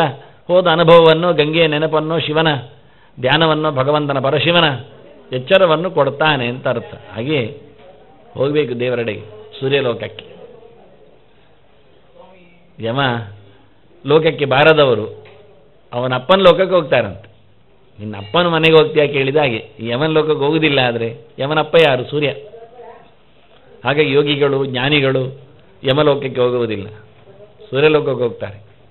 ಸೂರ್ಯಮಂಡಲದ ಮಧ್ಯದಲ್ಲಿ ಅವರ ಪ್ರವೇಶ ಇದೆ. ಆಗ ದೇವತೆಗಳು ಬರಮಾಡಿಕೊಳ್ಳುತ್ತಾರೆ. ಈ ಒಂದು ಭಾಗ್ಯ ಬೇಡುವ ನಮಗೆ. ಆ ಭಾಗ್ಯಕ್ಕೋಸ್ಕರ ಭರ್ಗ ಅನ್ನೋದು. ಈ ತೇಜೋಮಯ ಪುಂಜದ ನಡುವೆ ಭಗವಂತನ ಎಚ್ಚರ ಮಾಡಿಕೊಂಡು ನಮಗೇನೆಲ್ಲ ತುಂಬಿಸಿದ್ದಾನೆ, ಇಷ್ಟೆಲ್ಲ ಸೂರ್ಯರಶ್ಮಿ ಸಾವಿರಗಟ್ಟಲೆ ನಮ್ಮ ತೊಳೆಯೊಳಗೆ ಹಾಕಿದ್ದಾನೆ. ಹಾಗಾಗಿ ಅಂಥವನನ್ನು ತುಂಬಿಸಿದವನನ್ನೊಮ್ಮೆ ಪರಿಚಯಿಸಿಕೊಳ್ಳಬೇಕು, ಅದಕ್ಕಾಗಿ ಹೋಗಬೇಕು. ಧೀಮಹಿ ಅಲ್ಲಿ ಭರ್ಗ ಆಯ್ತಲ್ಲ, ತತ್ ಸವಿತು ವರೇಣ್ಯಂ ಭರ್ಗ ದೇವಸ್ಯ. 5ನೇ ವಾಕ್ಯ ಭಗವಂತನ ಬಗ್ಗೆ. ಭರಣಗಮನ ಹೇಳಿದ್ದು ನಾನು ಬ್ರಹ್ಮಚಾರಿ ಅಂತ, ಭಗವಂತನೆಡೆಗೆ, ಪೂರ್ಣನೆಡೆಗೆ, ನಮ್ಮನ್ನು ಪೂರ್ಣ ಮಾಡಿದವನಿಗೆ ಸಾಗುವಂಥದ್ದು. ಇನ್ನೊಂದು ಅರ್ಥ ಇದು, ಅವನು ಮಾತ್ರ ಪೂರ್ಣಲ್ಲ, ನಮ್ಮನ್ನು ನಮ್ಮ ಯೋಗ್ಯತೆಯಿಂದ ಪೂರ್ಣ ಮಾಡುತ್ತಾನೆ, ಪೂರ್ಣ ಮಾಡಿದ್ದಾನೆ. ಮಾಡುವುದರ ಬಗ್ಗೆ ಎಚ್ಚರ, ಮಾಡಿದವನ ಬಗ್ಗೆ ಚಿಂತನೆ, ಅವನನ್ನು ಮನಸಾರೆ ನಮಿಸುವುದು ಎಲ್ಲ ಮಾತಿನ ಮೂಲಕ ಗಮನ, ಶಾರೀರಿಕವಾಗಿ ಅವನ ಪ್ರಣಾಮ, ಜೊತೆಯಲ್ಲಿ ನಿರಂತರ ಚಿಂತನೆ, ಧ್ಯಾನ. ಇದನ್ನು ತಿಳಿಸಲಿಕ್ಕೆ ಭರ್ಗ ಅಂತ ಹೇಳಿದ್ದು. ಅದು ಬ್ರಹ್ಮಚಾರ್ಯಸಿ ಅಂತ ಹೇಳಿದ್ದು, ಅದನ್ನು ನೆನಪಿಸಿ. ಫಸ್ಟ್ ಗೆರೆ ಅಷ್ಟು ಎತ್ತರದ್ದು, ಎಲ್ಲರದನ್ನು ಇಟ್ಟುಕೊಳ್ತಾರೆ ಭರ್ಗ ಶಬ್ದದ ಅರ್ಥವನ್ನು. ಎಲ್ಲ ಸಂಹಿತೆಗಳು ಮಾತಾಡ್ತಾರೆ. ದೇವಸ್ಯ ಹಗಲು ಮಲಗಬೇಡ ಹೇಳಿದ್ದು. ದೇವ ಅಂದರೆ ದಿವು ಅಂತ ಅರ್ಥ, ಬೆಳಗು ಅಂತ ಅರ್ಥ. ಬೆಳಗು ಮಲಗುವುದು ಅಂದರೆ ಅದು ನಾಚಿಕೆಗೇಡು ಅಂತ. ಪ್ರಾಣಿಗಳು ಮಲಗುವುದಿಲ್ಲ. ಆಗ ನಾವು ಮತ್ತೆ ಕತ್ತಲೆ ಮಾಡಿಕೊಳ್ತೇವೆ, ಆದ್ದರಿಂದ ಜೋರಿದ್ದೇವೆ ನಾವು. ಪ್ರಾಣಿಗಳಿಗೆ ಕತ್ತಲು ಮಾಡಿಕೊಳ್ಳಿಕ್ಕೆ ಬರುವುದಿಲ್ಲ, ಆದ್ದರಿಂದ ಸೋಲ್ತ. ನಾವು ಕತ್ತಲು ಮಾಡಿಕೊಂಡು ಕೋಣೆ ಬಾಗಿಲು ಹಾಕಿಕೊಂಡು ಕರ್ಟನ್ ಎಳೆದು ಕಪ್ಪು ಮಾಡಿ ರಾತ್ರಿ ಆಯಿತು ಅಂತ ಹೇಳಿಕೊಂಡು ಡಿಕ್ಲೇರ್ ನಾವೇ ಮಾಡಿಕೊಂಡು ಮಲಗುವುದು. ಇಲ್ಲ ಅದು ಕೇಳೋದಿಲ್ಲ ನಮ್ಮ ಮನಸ್ಸು. ಹಾಗಾಗಿ ಬೆಳಗಿರಲಿ, ಬೆಳಗಾಗಲಿ, ನಿರಂತರ ಬೆಳಕಿರಲಿ ಅನ್ನೋ ನೆಲೆಯಲ್ಲಿ ಪಂಚ ಪದಗಳಿಂದ ಪಂಚವಾಕ್ಯಗಳ ಚಿಂತನೆ. ಇಲ್ಲಿನ ದೇವತೆಗಳನ್ನು ಉಲ್ಲೇಖ ಮಾಡಿದ್ದು ಅದಕ್ಕೆ. ಬ್ರಹ್ಮದೇವರ ಸೃಷ್ಟಿಯಲ್ಲಿ ಶೇಷ ನೀರಡಿಯಲ್ಲಿ ಇರುವವ, ಇಡೀ ಬ್ರಹ್ಮಾಂಡವನ್ನು ಹೊತ್ತುಕೊಳ್ಳಿಕ್ಕೆ ಹಾಗಾಗಿ ಯಾವತ್ತು ಹಾವುಗಳು ನೀರನ್ನು ಇಷ್ಟಪಡುತ್ತವೆ, ತಂಪಿನಲ್ಲಿ ಇರುತ್ತವೆ. ಹಾಗಾಗಿ ಅದು ತತ್ಶಬ್ದದ ಅರ್ಥ ಆಪೋಷಾನದ ಚಿಂತನೆ. ಎಲ್ಲ ದೇವತೆಗಳಿಗೆ ಕೊನೆಗೆ ಆಪೋಷಾನ ಕುಡಿಯುವವನವನೇ. ಶೇಷಮಾರ್ಗ ಹೇಳಿದಾಗೆ ಸಂಕರ್ಷಣನ ಬೆಂಕಿಯಲ್ಲಿ ಎಲ್ಲವೂ ಲಯಗೊಳ್ಳುವಂಥದ್ದು. ಇಡೀ ಜಗತ್ತಿನ ಲಯದ ಚಿಂತನೆಯ ಕೃತೆ. ಅಹಿವೈರಿ ಗರುಡ ಇದ್ದಾನೆ, ಅವನು ಬ್ರಹ್ಮಚಾರಿ. ಮದುವೆ ಆಗಲಿಲ್ಲ ಅಲ್ಲ, ಮದುವೆ ಆಗಿದೆ. ಅವನು ಯಾವತ್ತು ಬ್ರಹ್ಮಚಾರಿ ಅಲ್ವ, ಭಗವಂತನ ಹೊತ್ಕೊಂಡು ತಿರುಗುವವನೇ ಅಲ್ವ. ದೇವರನ್ನು ಮನಸಾರೆ ಹೊತ್ಕೊಂಡು ಹೋಗ್ತಾನೆ, ಮಾತಿನ ಮೂಲಕ ಹೊತ್ಕೊಂಡು ಹೋಗ್ತಾನೆ, ದೈಹಿಕವಾಗಿ ಹೊತ್ಕೊಂಡು ಹೋಗ್ತಾನೆ. ಅದರಿಂದ ವೇದವೂ ಅವನನ್ನು ಹೇಳ್ತದೆ, ಗರುಡ ವೇದಾನಾಂ ಅಂತ, ಸರ್ವವೇದಾನಾಂ ಅಂತ. ಸಾಮದಲ್ಲಿ ಬಹಳಷ್ಟು ಮುಂದಿದ್ದಾನವ. ಹಾಗಾಗಿ ಭಗವಂತನಿಗೆ ರೆಕ್ಕೆ ಅಲ್ಲಾಡಿಸ್ತಾ ಇರುವಾಗ ದೇವರ ಚಿಂತನೆ ಮಾಡ್ತಾ ಇರ್ತಾನೆ, ಕೇಳಿಸ್ತಾ ಇರ್ತಾನೆ ಲೋಕಕ್ಕೆ. ಕೇಳು ಉದೀರ್ಣ ಸಾಮ ಅಂತಾರೆ. ತಪಸ್ಸು ಮಾಡುವಲ್ಲಿಗೆ ದೇವರು ಬಂದಾಗ, ಗರುಡ ಹೊತ್ಕೊಂಡು ಬಂದಾಗ ತಪಸ್ಸು ಮಾಡುವ ವ್ಯಕ್ತಿಗಳಿಗೆ ಕೇಳುತ್ತಾ ಇತ್ತಂತೆ ವೇದ. ಗರುಡನ ರೆಕ್ಕೆಯು ಅಲ್ಲಾಡುವಂಥದ್ದು ಭಗವಂತನ ಬಗ್ಗೆ ಹೇಳುತ್ತದೆ. ಹಾಗಾಗಿ ಮರ ಪರಪರ ಅನ್ನುವುದು ತಪ್ಪಿಲ್ಲ, ಅದು ಪರನನ್ನು ಚಿಂತನೆ ಮಾಡೋದೇನು ಸರಿಯೇ. ಹಕ್ಕಿ ಚಿಲಿಪಿಲಿ ಕೊಟ್ಟುವುದು ತಪ್ಪಲ್ಲ, ಅದು ಚಾಲನ ಪಾಲನೆ ಮಾಡತಕ್ಕ ಭಗವಂತನೆಡೆಗೆ ಸಾಗಿದ್ದು ಸತ್ಯವೇ. ಮತ್ತು ಮನುಷ್ಯಾಗಿ ಭಾಷೆ ಬಂದರೂ ಮಾತಾಡೋದಿಲ್ಲ, ಅವ್ರು ಕೇಳೋದು. ಬಾಯಿ ಇದ್ರೂ ಬೊಗಳುವುದಿಲ್ಲ, ಯಾಕೆ? ಏನಾದರೂ ಹೇಳಿಕೊಳ್ಳಿ. ಬಹು ಹೇಳಿದ್ರು ಭಗವಂತ ಅಂತ ಹೇಳ್ತದೆ ಅದು ನಮಗೆ. ನಾವು ಹೇಳೋದಿಲ್ಲ, ಅದು ಬಹು ಹೇಳ್ತದೆ, ನಾವು ಕಲ್ಪಿಸಾಡ್ತೇವೆ. ಅದು ಚೆನ್ನಾಗಿ ದೇವರ ಎತ್ತರವನ್ನು ಗುರುತಿಸ್ತದೆ. ಬಹಳ ಸುಂದರವಾಗಿ ಇಡೀ ಪ್ರಕೃತಿ ಭಗವಂತನೆಡೆಗೆ ಮಾತಾಡುವಾಗ ನಾವೇನು ಅಂತ ಕೇಳುತ್ತೆ. ಹಾಗೆ ಎರಡನೇದು ಬ್ರಹ್ಮಚರ್ಯ, ಭಗವಂತನನ್ನು ಹೊತ್ತುಕೊಂಡು ಮೆರೆಯುವ ಮಾತಿನ ಮೂಲಕ, ಮನಸ್ಸಿನ ಮೂಲಕ. ಗರುಡ ತುಂಬ ಎತ್ತರದವ ಇರಲಿ. ಅಹಿವೈರಿ ಶಕ್ರ. ಆನಂತರ ಶಿವ ಇದ್ದಾನೆ, ಕೆಲಸ ಮಾಡಬೇಕು ಅಂತ ಅವನಿಗೆ ಆದೇಶ, ಕೆಲಸ ಮಾಡ್ತಾ ಇದ್ದಾನೆ. ಅವನು ದೊಡ್ಡ ಕೆಲಸ ಮಾಡಿದ್ದರ ಮೇಲೆ ಕೆಲಸ. ಸೃಷ್ಟಿ ಆಯಿತಾ, ಸಂಹಾರದ ಕೆಲಸ ಅವನಿಗೆ ಇಲ್ಲ, ಬ್ರಹ್ಮನ ಕೆಲಸದ ನಂತರದ ಕೆಲಸ ಶಿವನಿಗೆ. ಮತ್ತೆ ಅವನು ಸುಮ್ಮನೆ ಕೂತದ್ದೇ ಹೆಚ್ಚು, ಮನಸ್ಸು ಸುಮ್ಮನೆ ಇರುವುದು ಜಾಸ್ತಿ. ನಾನಾಗಿ ಹೇಳಿದೆ ಮೌನ ಆಗಿ ಅಂತ. ಮೌನ ಆದ ನಂತರ ಒಂದು ಗೌಜಿಯನ್ನು ಕೇಳಿದರೆ ಅದು ಎಂಥದ್ದು ಮಾಡೋದಿಲ್ಲವೋ ಹೌದು, ಕೆಲವೊಮ್ಮೆ ಯೋಚನೆ ಇಲ್ಲದಾಗಿ ಇರ್ತದೆ. ಸುಮ್ಮನೆ ಯಾವುದೋ ಒಂದು ಯೋಚನೆ ಇರ್ತದೆ, ಮುಂದುವರಿತಾ ಇರ್ತದೆ, ಏನು ಅಂತಿಲ್ಲ. ಶೂನ್ಯದೆಡೆಗೆ ದೃಷ್ಟಿ, ಹಾಳು ಯೋಚನೆಗಳು, ಹಳೆ ಯೋಚನೆಗಳು, ಅದನ್ನೇ ಮತ್ತೆ ಮೆಲುಕಾಗೋದು. ಪ್ರಯೋಜನ ಏನುಂಟು? ಅದನ್ನು ಉಪಯೋಗ ಆಗಲಿಲ್ಲ. ಮೌನದಲ್ಲೇ ಒಂದೊಮ್ಮೆ ಸಿದ್ಧಿಯಾಗುವುದಾದರೆ ನಮ್ಮ ರೋಗಿಗಳಿಗೆಲ್ಲ ಯಾವತ್ತೇ ಮೋಕ್ಷ ಆಗಬೇಕಿತ್ತು. ಆಸ್ಪತ್ರೆಯಲ್ಲಿ ಯಾರಿಲ್ಲ, ಮೌನ, ಅವರೊಬ್ಬರು ಬಿದ್ದಿರ್ತಾರೆ ಬೆಡ್ಡಿನಲ್ಲಿ. ಅತ್ತ ಅರವಳಿಕೆ ಕೊಟ್ಟಿರ್ತಾರೆ, ಅದರಿಂದ ಅರ್ಧಂಬರ್ಧ ಅವರಿಗೆ ಮಾತ್ರೆಯ ಪ್ರಭಾವದಲ್ಲಿ ಎಚ್ಚರವೂ ತಪ್ಪಿರ್ತದೆ. ಆದರೆ ಎಚ್ಚರ ಇಲ್ಲ ಅಂತ ಹೇಳುವಾಗಿಲ್ಲ, ಉಂಟು. ಉಸಿರು ಹೋಗಲಿಲ್ಲ ಅಲ್ಲಲ್ಲ, ಉಂಟು, ಉಸಿರು ಉಂಟು, ಕೊಟ್ಟಿದ್ದಾರೆ ಮಾತ್ರೆಯಲ್ಲಿ. ಹಾಗಾಗಿ ಅವರು ಒಂದು ಲೆಕ್ಕದಲ್ಲಿ ಮೌನ. ವೈದ್ಯರು ಹೇಳಿರ್ತಾರೆ ಮಾತಾಡಬಾರ್ದು, ಹೇಳಬಾರ್ದು ಅಂತ. ಹಾಗಾಗಿ ಅದು ಕಷ್ಟವೇ. ಯಾರಾದರೂ ಬಂದರೆ ಹೇಳ್ತಾರೆ ಮಾತಾಡಿಸಬೇಕು ಅವರನ್ನು, ಮಲಗಿರಲಿ ಅಂತ. ಹೀಗಾಗಿ ಮೌನದಿಂದಲೇ ಸಾಧ್ಯ ಆಗುವುದಲ್ಲ. ಮೌನ ಆರೋಗ್ಯದ ಲಕ್ಷಣವೂ ಹೌದು, ಪೂರ್ವ ರೋಗದ ಲಕ್ಷಣವೂ ಹೌದು ಕೆಲವೊಮ್ಮೆ. ಹಾಗಾಗಿ ರೋಗಿ ಆದವನು ಸೈಲೆಂಟ್ ಆಗ್ತಾನೆ. ಸೈಲೆಂಟ್ ಆಗುವಾಗಲೂ ಗೊತ್ತಾಗ್ತದೆ ನಮಗೆ, ಏನೋ ಸ್ವಲ್ಪ ಹೆಚ್ಚು ಕಮ್ಮಿ ಆಗಿದೆ ಅಲ್ಲ ಅಂತ. ಆದ್ದರಿಂದ ಮೌನ ಎರಡೂ ರೀತಿಯಲ್ಲಿ, ದುಃಖದಲ್ಲಿಯೂ ಸುಖದಲ್ಲಿ ಎರಡು ಕಡೆಯಲ್ಲಿ ಮೌನ ಬರುತ್ತೆ. ಅದನ್ನು ಇಲ್ಲಿ ಉಲ್ಲೇಖ ಮಾಡಿದರು. ಶಕ್ರ ಅಲ್ಲ ಶಿವ, ಅವನು ಮೌನ ಆದ, ಸುಮ್ಮನೆ ಕೂತ. ಅದಕ್ಕೆ ಅವನಿಗೆ ಕರ್ಮಕೂರು ಅಂತ, ಕೆಲಸ ಮಾಡು. ಆದಷ್ಟು ಮನಸ್ಸು ಲೇಜಿ ಆಗುವುದು ಬೇಗ, ಎಂಥದ್ದು ಬೇಡ ಹೇಳೋದು ಜಾಸ್ತಿ. ಅದಕ್ಕೆ ಪಕ್ಕ ನೋಡಿದರೆ ವೈರಾಗ್ಯ ಒಂದು ತಿಳ್ಕೊಳ್ಳೋದು. ವೈರಾಗ್ಯ ಅಲ್ಲ, ಅದು ಸೋಮಾರಿತನ ಅಷ್ಟೇ. ನಾವು ತಿಳ್ಕೊಂಡದ್ದಾಗಿ ಅತ್ತ ಇದ್ದರೆ ವೈರಾಗ್ಯ, ಇತ್ತ ಇದ್ದರೆ ಸೋಮಾರಿತನ ಅಂತ. ಯಾವುದು ಗೊತ್ತಿಲ್ಲ ನಮಗೆ, ಲೇಸಿನೆಸ್ಸು ಅಥವಾ ಎಂತ ಅಂತ. ಅದು ತಪ್ಪು ಅನ್ನಲಿಕ್ಕೋಸ್ಕರ ಕರ್ಮಕುರು ಶಿವನಿಗೆ, ಮನೋಭಿಮಾನಿಗೆ ಒಂದು ಪಾಠ. ಶಕ್ರ ಅವನು ಹಗಲು ಮೈ ಮರೆಯುವವ. ಈ ಆಹುತಿ ತಿಂದೇ ಅವನು ಮದ ಬರ್ತದೆ ಹೇಳ್ತಾರೆ, ಅಮಾದ್ಯದಿಂದ ಸೋಮೇನ ಅಂತ. ಈಗೆಲ್ಲ ಯಾರು ಯಾಗ ಮಾಡುವುದಿಲ್ಲ ಹೆಚ್ಚು, ಸೋಮಯಾಗ ಅಂತ ಇಲ್ಲವೇ ಇಲ್ಲ ಬಿಡಿ. ಹಾಗಾಗಿ ಅವನಿಗೇನು ಹೆಚ್ಚು ಮದ ಬರುವುದಿಲ್ಲ. ಆದರೆ ಅವನು ಶ್ರೀಮಂತಿಗೆ ಮದದಲ್ಲಿ, ಸ್ವರ್ಗದ ಒಡೆತನದ ಗುಂಗಿನಲ್ಲಿ ಕೆಲವೊಮ್ಮೆ ಗುರುಗಳನ್ನು ಅವಮಾನ ಮಾಡಿದ್ದುಂಟು. ಹಾಗಾಗಿ ಹೇಳ್ತಾರೆ ದಿವಾಮ ಸ್ವಾಪ್ಸಿ, ಹಗಲಿಗೆ ಹೀಗೆಲ್ಲ ಕನಸು ಕಾಣಬೇಡ. ಅವನಿಗೆ ಹೇಳೋದಾಗಿ ಮಲಗಬೇಡ, ಅವನು ಯಾವತ್ತೂ ಮಲಗೋದೇ ಇಲ್ಲ ಅವರು ಅನಿಮಿಷರು. ಆದರೆ ಅವರ ಪಾಠೆಯನ್ನು ಕೇಳಿದರೆ ಹಗಲಿಗೆ ವಾಲುವುದು. ಕೆಲವೊಮ್ಮೆ ಎಲ್ಲದರೂ ಅವರು ದೊಡ್ಡವರಾಗ್ತಾರೆ, ಪ್ರತಿಷ್ಠೆಗೆ ಹೋಗ್ತಾರೆ. ಅದನ್ನೆಲ್ಲ ಕಮ್ಮಿ ಮಾಡು ಅಂತ ಹೇಳುವಂಥ ಪಾಠ ಅವನಿಗೆ. ದಿವಾಮ ಸ್ವಾಪ್ಸಿ ಶಕ್ರ ಮನುಪ್ರಧಾನರು, ಅವರಿಗೆ ಮಾತು ನಿಲ್ಲಿಸಿ ಅಂತಲೇ, ಮತ್ತೆಂಥದ್ದು ಹೆಚ್ಚು ಮಾತಾಡಬೇಡಿ ಅಂತ ಒಂದು ಎಷ್ಟೆಲ್ಲ ಹೇಳಿಕೊಂಡಿದ್ದಾರೆ. ಮನು ಸುಭಾಷಿತಗಳು, ಮನು ಮಾತುಗಳು, ಮನುಸ್ಮೃತಿಗಳು, ಮನುವಂಶದ ಉಪದೇಶಗಳು ನಿಜವಾಗಿ ಮಾನವರಿಗೆ ಬೇಕೆ. ಅದು ಅಷ್ಟೆಲ್ಲ ಕೇಳಿಕೊಂಡು ಆಗುವುದುಂಟು ಹೋಗುವುದುಂಟು ಅಂತ ಅವನು ಕೇಳಿಕೊಂಡಿದ್ದಾನೆ. ಹಾಗಾಗಿ ಮಾತಿನ ನಿಯಮಗಳು, ಮೌನ, ಇದನ್ನು ಮನುಷ್ಯರಿಗೆ ಅವನ ಪಾಠ. ಮನುವಿಗೆ ಮುಖ್ಯ ಅಲ್ಲ, ಮನುವನ್ನು ಪ್ರದಾನ ಮಾಡಿಕೊಂಡವರಿಗೆ. ಮನು ಪ್ರಧಾನ ಯೇಷಾಂ. ನಮ್ಮನ್ನು ಸೃಷ್ಟಿ ಮಾಡಿದಲ್ಲ ಚತುರ್ಮುಖ, ಅವನು ಪಾಠ ಮಾಡ್ತಾನೆ ಮೊದಲು, ಹೋಗಿ ಬನ್ನಿ, ಮಾತು ಕಮ್ಮಿ ಮಾಡಿ ಬನ್ನಿ. ಇಲ್ಲಿ ಕಲೀಲಿಕ್ಕಿದೆ, ಆದರೆ ಮಾತಾಡಲಿಕ್ಕೆ ಕಮ್ಮಿ ಇದೆ. ನಮ್ದೇನಾಗಿದ್ರೆ ಮಾತು ಹೆಚ್ಚಾಯಿತು. ಹೇಳ್ತಾರಲ್ಲ ಪೂರ್ಣೋ ಘಟ ಅಂತ, ಅರ್ಧೋ ಘಟ ನೂನಮುಪೈತಿ ಶಬ್ದಮಂತ. ಹೆಚ್ಚಾಗಿ ಮಾತಾಡುವವರೆಲ್ಲ ಓದಿಕೊಳ್ಳದೆ ಬರುವುದು. ಬೇಕಾದ್ರೆ ನನ್ನನ್ನು ಇಟ್ಕೊಳ್ಳಿ, ಪರವಾಗಿಲ್ಲ. ಆದರೆ ನಾನು ಉಳಿದವರಿಗೆ ಹೇಳ್ತೇನೆ ಅಂತ ತಿಳ್ಕೊಳ್ಬೇಡಿ. ವಾಸ್ತವವೇ, ಸ್ವಂತ ಯಾರು ನೋಡಿಕೊಳ್ಳುವುದಿಲ್ಲ, ಕದ್ದದ್ದೊಂದಿಷ್ಟು ಹೇಳಲಿಕ್ಕೆ ಹೋಗ್ತಾರೆ, ತಪ್ಪಿ ಆಗ್ತದೆ ಅಷ್ಟು. ಅಂದರೆ ಲಿಂಕ್ ಸಿಗಿಯೋದಿರೋದಿಲ್ಲ, ಎಲ್ಲಿಂದ ಏನು ತಂದ್ರೂ ಗೊತ್ತಿಲ್ಲ. ಆದರೆ ಹೇಳದೆ ಉಪಾಯ ಇಲ್ಲ. ಹೀಗಾಗಿ ಅವನು ಹೇಳಿದ ಮೊದಲು ಮನುಷ್ಯರಿಗೆ ಮಾತಾಡಬೇಡಿ ಅಂದ. ಓದಿದವ ಮಾತಾಡುವುದಿಲ್ಲ. ನಾನು ಇನ್ನೊಮ್ಮೆ ಹೇಳಿದ್ದೇನೆ, ಒಬ್ಬ ಒಂದು ಭಾಗವತ ಹೇಳುತ್ತೇನೆ ಅಂದ ರಾಜನಿಗೆ, ಸಪ್ತಾಹ ಮಾಡುವ ಅಂತ. ಅವನೇನು ಭಾರಿ ಉಮೇದಿತ್ತೇನು ಬೆಳ್ಳಿಯ ತಂಬಿಕೆ ಮೇಲೆ, ಗೊತ್ತಿಲ್ಲ, ಇರಲಿ. ರಾಜ ಹೇಳಿದ, ಪುರ್ಸೋ ಸ್ವಲ್ಪ ಕಡಿಮೆ ಉಂಟು, ಇನ್ನೊಂದು ಸರ್ತಿ ಗ್ಯಾರಂಟಿ ಅದು, ಸ್ವಲ್ಪ ನೋಡಿಕೊಂಡು ಬನ್ನಿ ಹೇಳಿದ. ಹೇಳುವಾಗ ಒಂದು ಇನ್ಸ್ಟ್ರಕ್ಷನ್ ಕೊಟ್ಟೋದ. ಸೆಕೆಂಡ್ ಟೈಮ್ ಅವನೊಂದು ವರ್ಷ ಆದಾಗ ಬಂದ, ತುಂಬ ಉಮೇದಲ್ಲಿ ಬಂದ. ರಾಜರೇ, ರಾಜ ಹೇಳ್ತಾನೆ, ಈ ಸರ್ತಿ ಎಂಥದ್ದು ಸ್ವಲ್ಪ ಪೀಡೆ ಗೀಡೆ ಎಲ್ಲ ರೋಗದ್ದಾಯ್ತಲ್ಲ, ಸ್ವಲ್ಪ ತಡ ಆಯಿತು, ಆಗಲಿಲ್ಲ, ಕ್ಯಾಶ್ ಎಲ್ಲ ಹೊಂದಾಣಿಕೆ ಆಗ್ತಾ ಇಲ್ಲ, ಇನ್ನೊಮ್ಮೆ ಸ್ವಲ್ಪ ನೋಡಿಕೊಂಡು ಪರಾಮರ್ಶೆ ಮಾಡಿ ಬನ್ನಿ ಅಂತ. ಆಯ್ತಂದು ಮತ್ತೊಮ್ಮೆ ಬಂದ. ರಾಜರು ಹೇಳ್ತಾನೆ, ಖಂಡಿತ ಇನ್ನೊಂದು ಸರ್ತಿ ಅಪಾಯಿಂಟ್ಮೆಂಟ್ ಕೊಟ್ಟರೆ ನಾನು ವಾಪಸ್ ಕಳಿಸೋದಿಲ್ಲ, ಇದು ಒಂದು ಮಾತ್ರ ಮಾಪಿ ಇರಲಿ, ಮರ್ತೋಗಿತ್ತು ನನಗೆ, ನೆನಪಾಗ್ತಾ ಇಲ್ಲ ಹೇಳಿದ ಕಾರ್ಯಕ್ರಮ. ಒಂದು ಸ್ವಲ್ಪ ಫೈನಲ್ ಸ್ಟೇಜಲ್ಲಿ ನೀವು ತಿಳಿದು ಬಂದುಬಿಡಿ ಅಂದ. 4ನೇ ಸರ್ತಿ ಬರಲೇ ಇಲ್ಲ ಸ್ವಾಮಿ. ರಾಜ ಹುಡುಕೊಂಡು ಬಂದ. ಪಾಠ ಮಾಡಿರಿ ಈಗ ಅಂದ. ಸತ್ತ ಆಗಲಿ ಅಂದ. ಗೊತ್ತಾಯ್ತು ಅವನಿಗೆ, ಪೂರ್ವ ವೈರಾಗ್ಯ ಬಂದಿದೆ ಅವನಿಗೆ, ಬೇಕು ಅಂತ ಬರ್ತಾ ಇಲ್ಲ, ಮಾತು ನಿಂತಿದೆ, ಮೂಟೆಯಾಗಿದ್ದಾನೆ. ಮೊದಲು ಓದುವಾಗ ಹೇಳಬೇಕು ಕಾಣ್ತದೆ, 2ನೇ ಸರ್ತಿ ಓದುವಾಗ ಜಾಸ್ತಿ ಹೇಳಬೇಕು ಅಂತ ಅವರಿಗೆ ಕಾಣ್ತದೆ ಅಂತ ಕಾಣ್ತದೆ, ಅವನಿಗಲ್ಲ, ಅವರಿಗೆ ಹೆಚ್ಚು ಬೇಕು ಕಾಣ್ತದೆ ಅಂತ. 3ನೇ ಸರ್ತಿ ಓದಿದಾಗ ಫಿಲ್ ಆಗ್ತದೆ. ಮತ್ತು 4ನೇ ಸರ್ತಿ ಓದಲಿಕ್ಕೆ ಮೈ ಮರೆತಿರ್ತಾನೆ, ಹೇಳೋದು ಬೇಡ ಅನಿಸ್ತದೆ. ಅಷ್ಟು ರಹಸ್ಯಗಳವನನ್ನು ಮಾತಾಡಿಸ್ತಾರೆ. ಅರ್ವಾಗ್ತು ದ್ವಾದಶಾವರ್ತೆ ಅಂದ್ರೆ ಆಚಾರ್ಯರು. 12 ಸರ್ತಿ ಓದಿದ್ಯಾ ಅಂದರು. ಹೌದು, ಪಾರಾಯಣ ಯಾವತ್ತೂ ಆಗ್ತದೆ. ಹೇಸಿಗೆ ಪಾಠ ಅಂತಾರೆ. 12 ಸರ್ತಿ ಪಾಠ ಆಗೋದು. 1 ಸರ್ತಿ ಅಲ್ಲ, 2 ಸರ್ತಿ ಅಲ್ಲ, ಒಂದೇ ಮಂತ್ರದ ಅರ್ಥ ಚಿಂತನೆ ಮಾಡೋದು. 2ನೇ ಸರ್ತಿ, 3ನೇ 12 ಸರ್ತಿ ಒಂದೇ ಮಂತ್ರದ ಪಾಠ.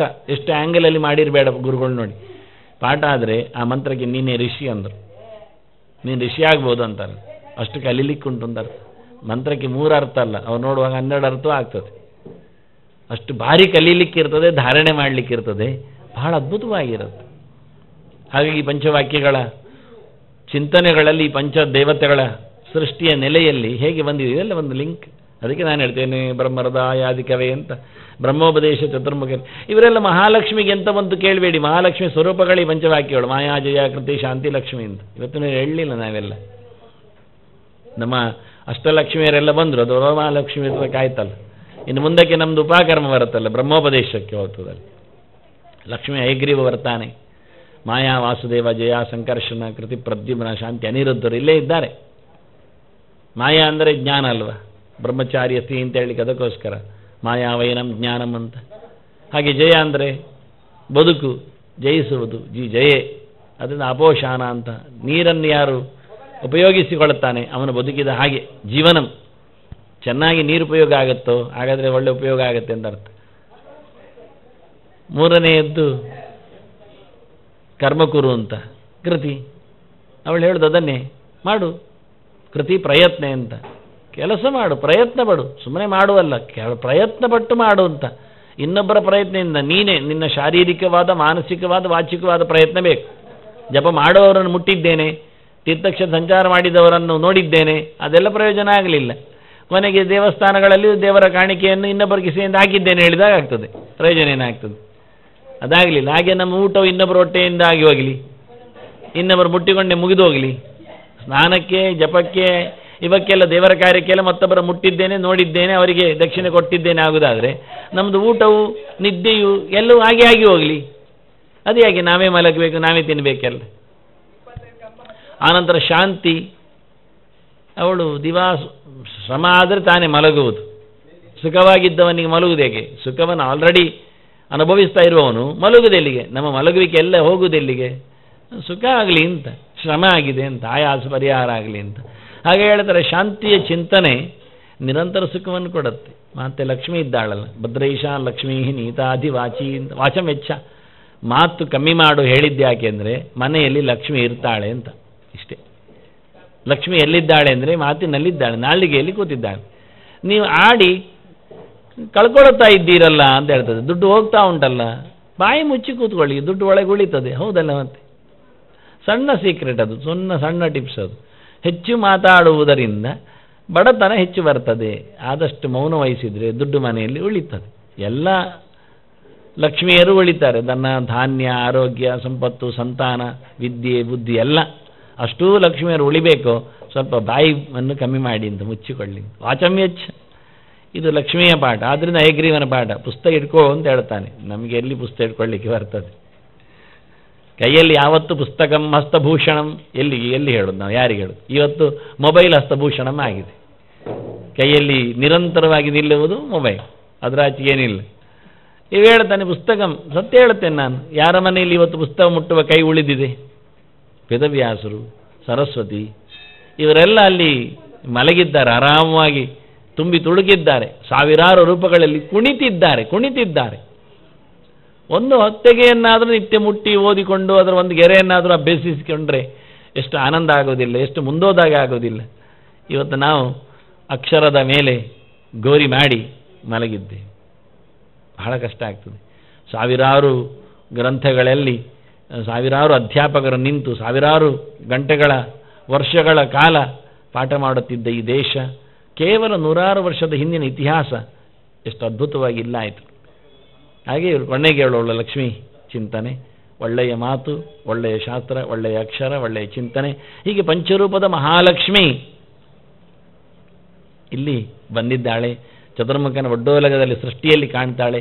ಇನ್ನಿಲ್ಲಿ ದೇವತೆಗಳಿಗೆ ಪಂಚರೂಪದ ಸಂಪರ್ಕ ಇದೆ. ಅದನ್ನು ಮತ್ತೆ ಇನ್ನು ಮುಂದಿನ ಮಾತಿನ ಬೆನ್ನ ಹಿಂದೆ ನಿಲ್ಲುವ ಧೀಪ್ರಚೋದನೆ ಮಾತು ಮುಟ್ಲಿಲ್ಲ ನಾನು ಉಪದೇಶದಲ್ಲಿ, ಅದಕ್ಕೆ ಇದರ ಸಂಬಂಧ ಹಿಂದೆ ಬಂದಿದೆ, ಧರ್ಮಾರ್ಥ ಕಾಮ ಸುಮತಿ ಪ್ರಚಯ ಅಂತ. ಹಾಗಾಗಿ ಅದರ ಜೊತೆಯಲ್ಲಿ ನನ್ನ ಸಂಧಾನ ಮತ್ತು ನಾಳೆ ನಡೆಸುವ ವಂದನೆಗಳು. ಶ್ರೀಕೃಷ್ಣ ಅರ್ಪಣಮಸ್ತು. ನಾರಾಯಣ.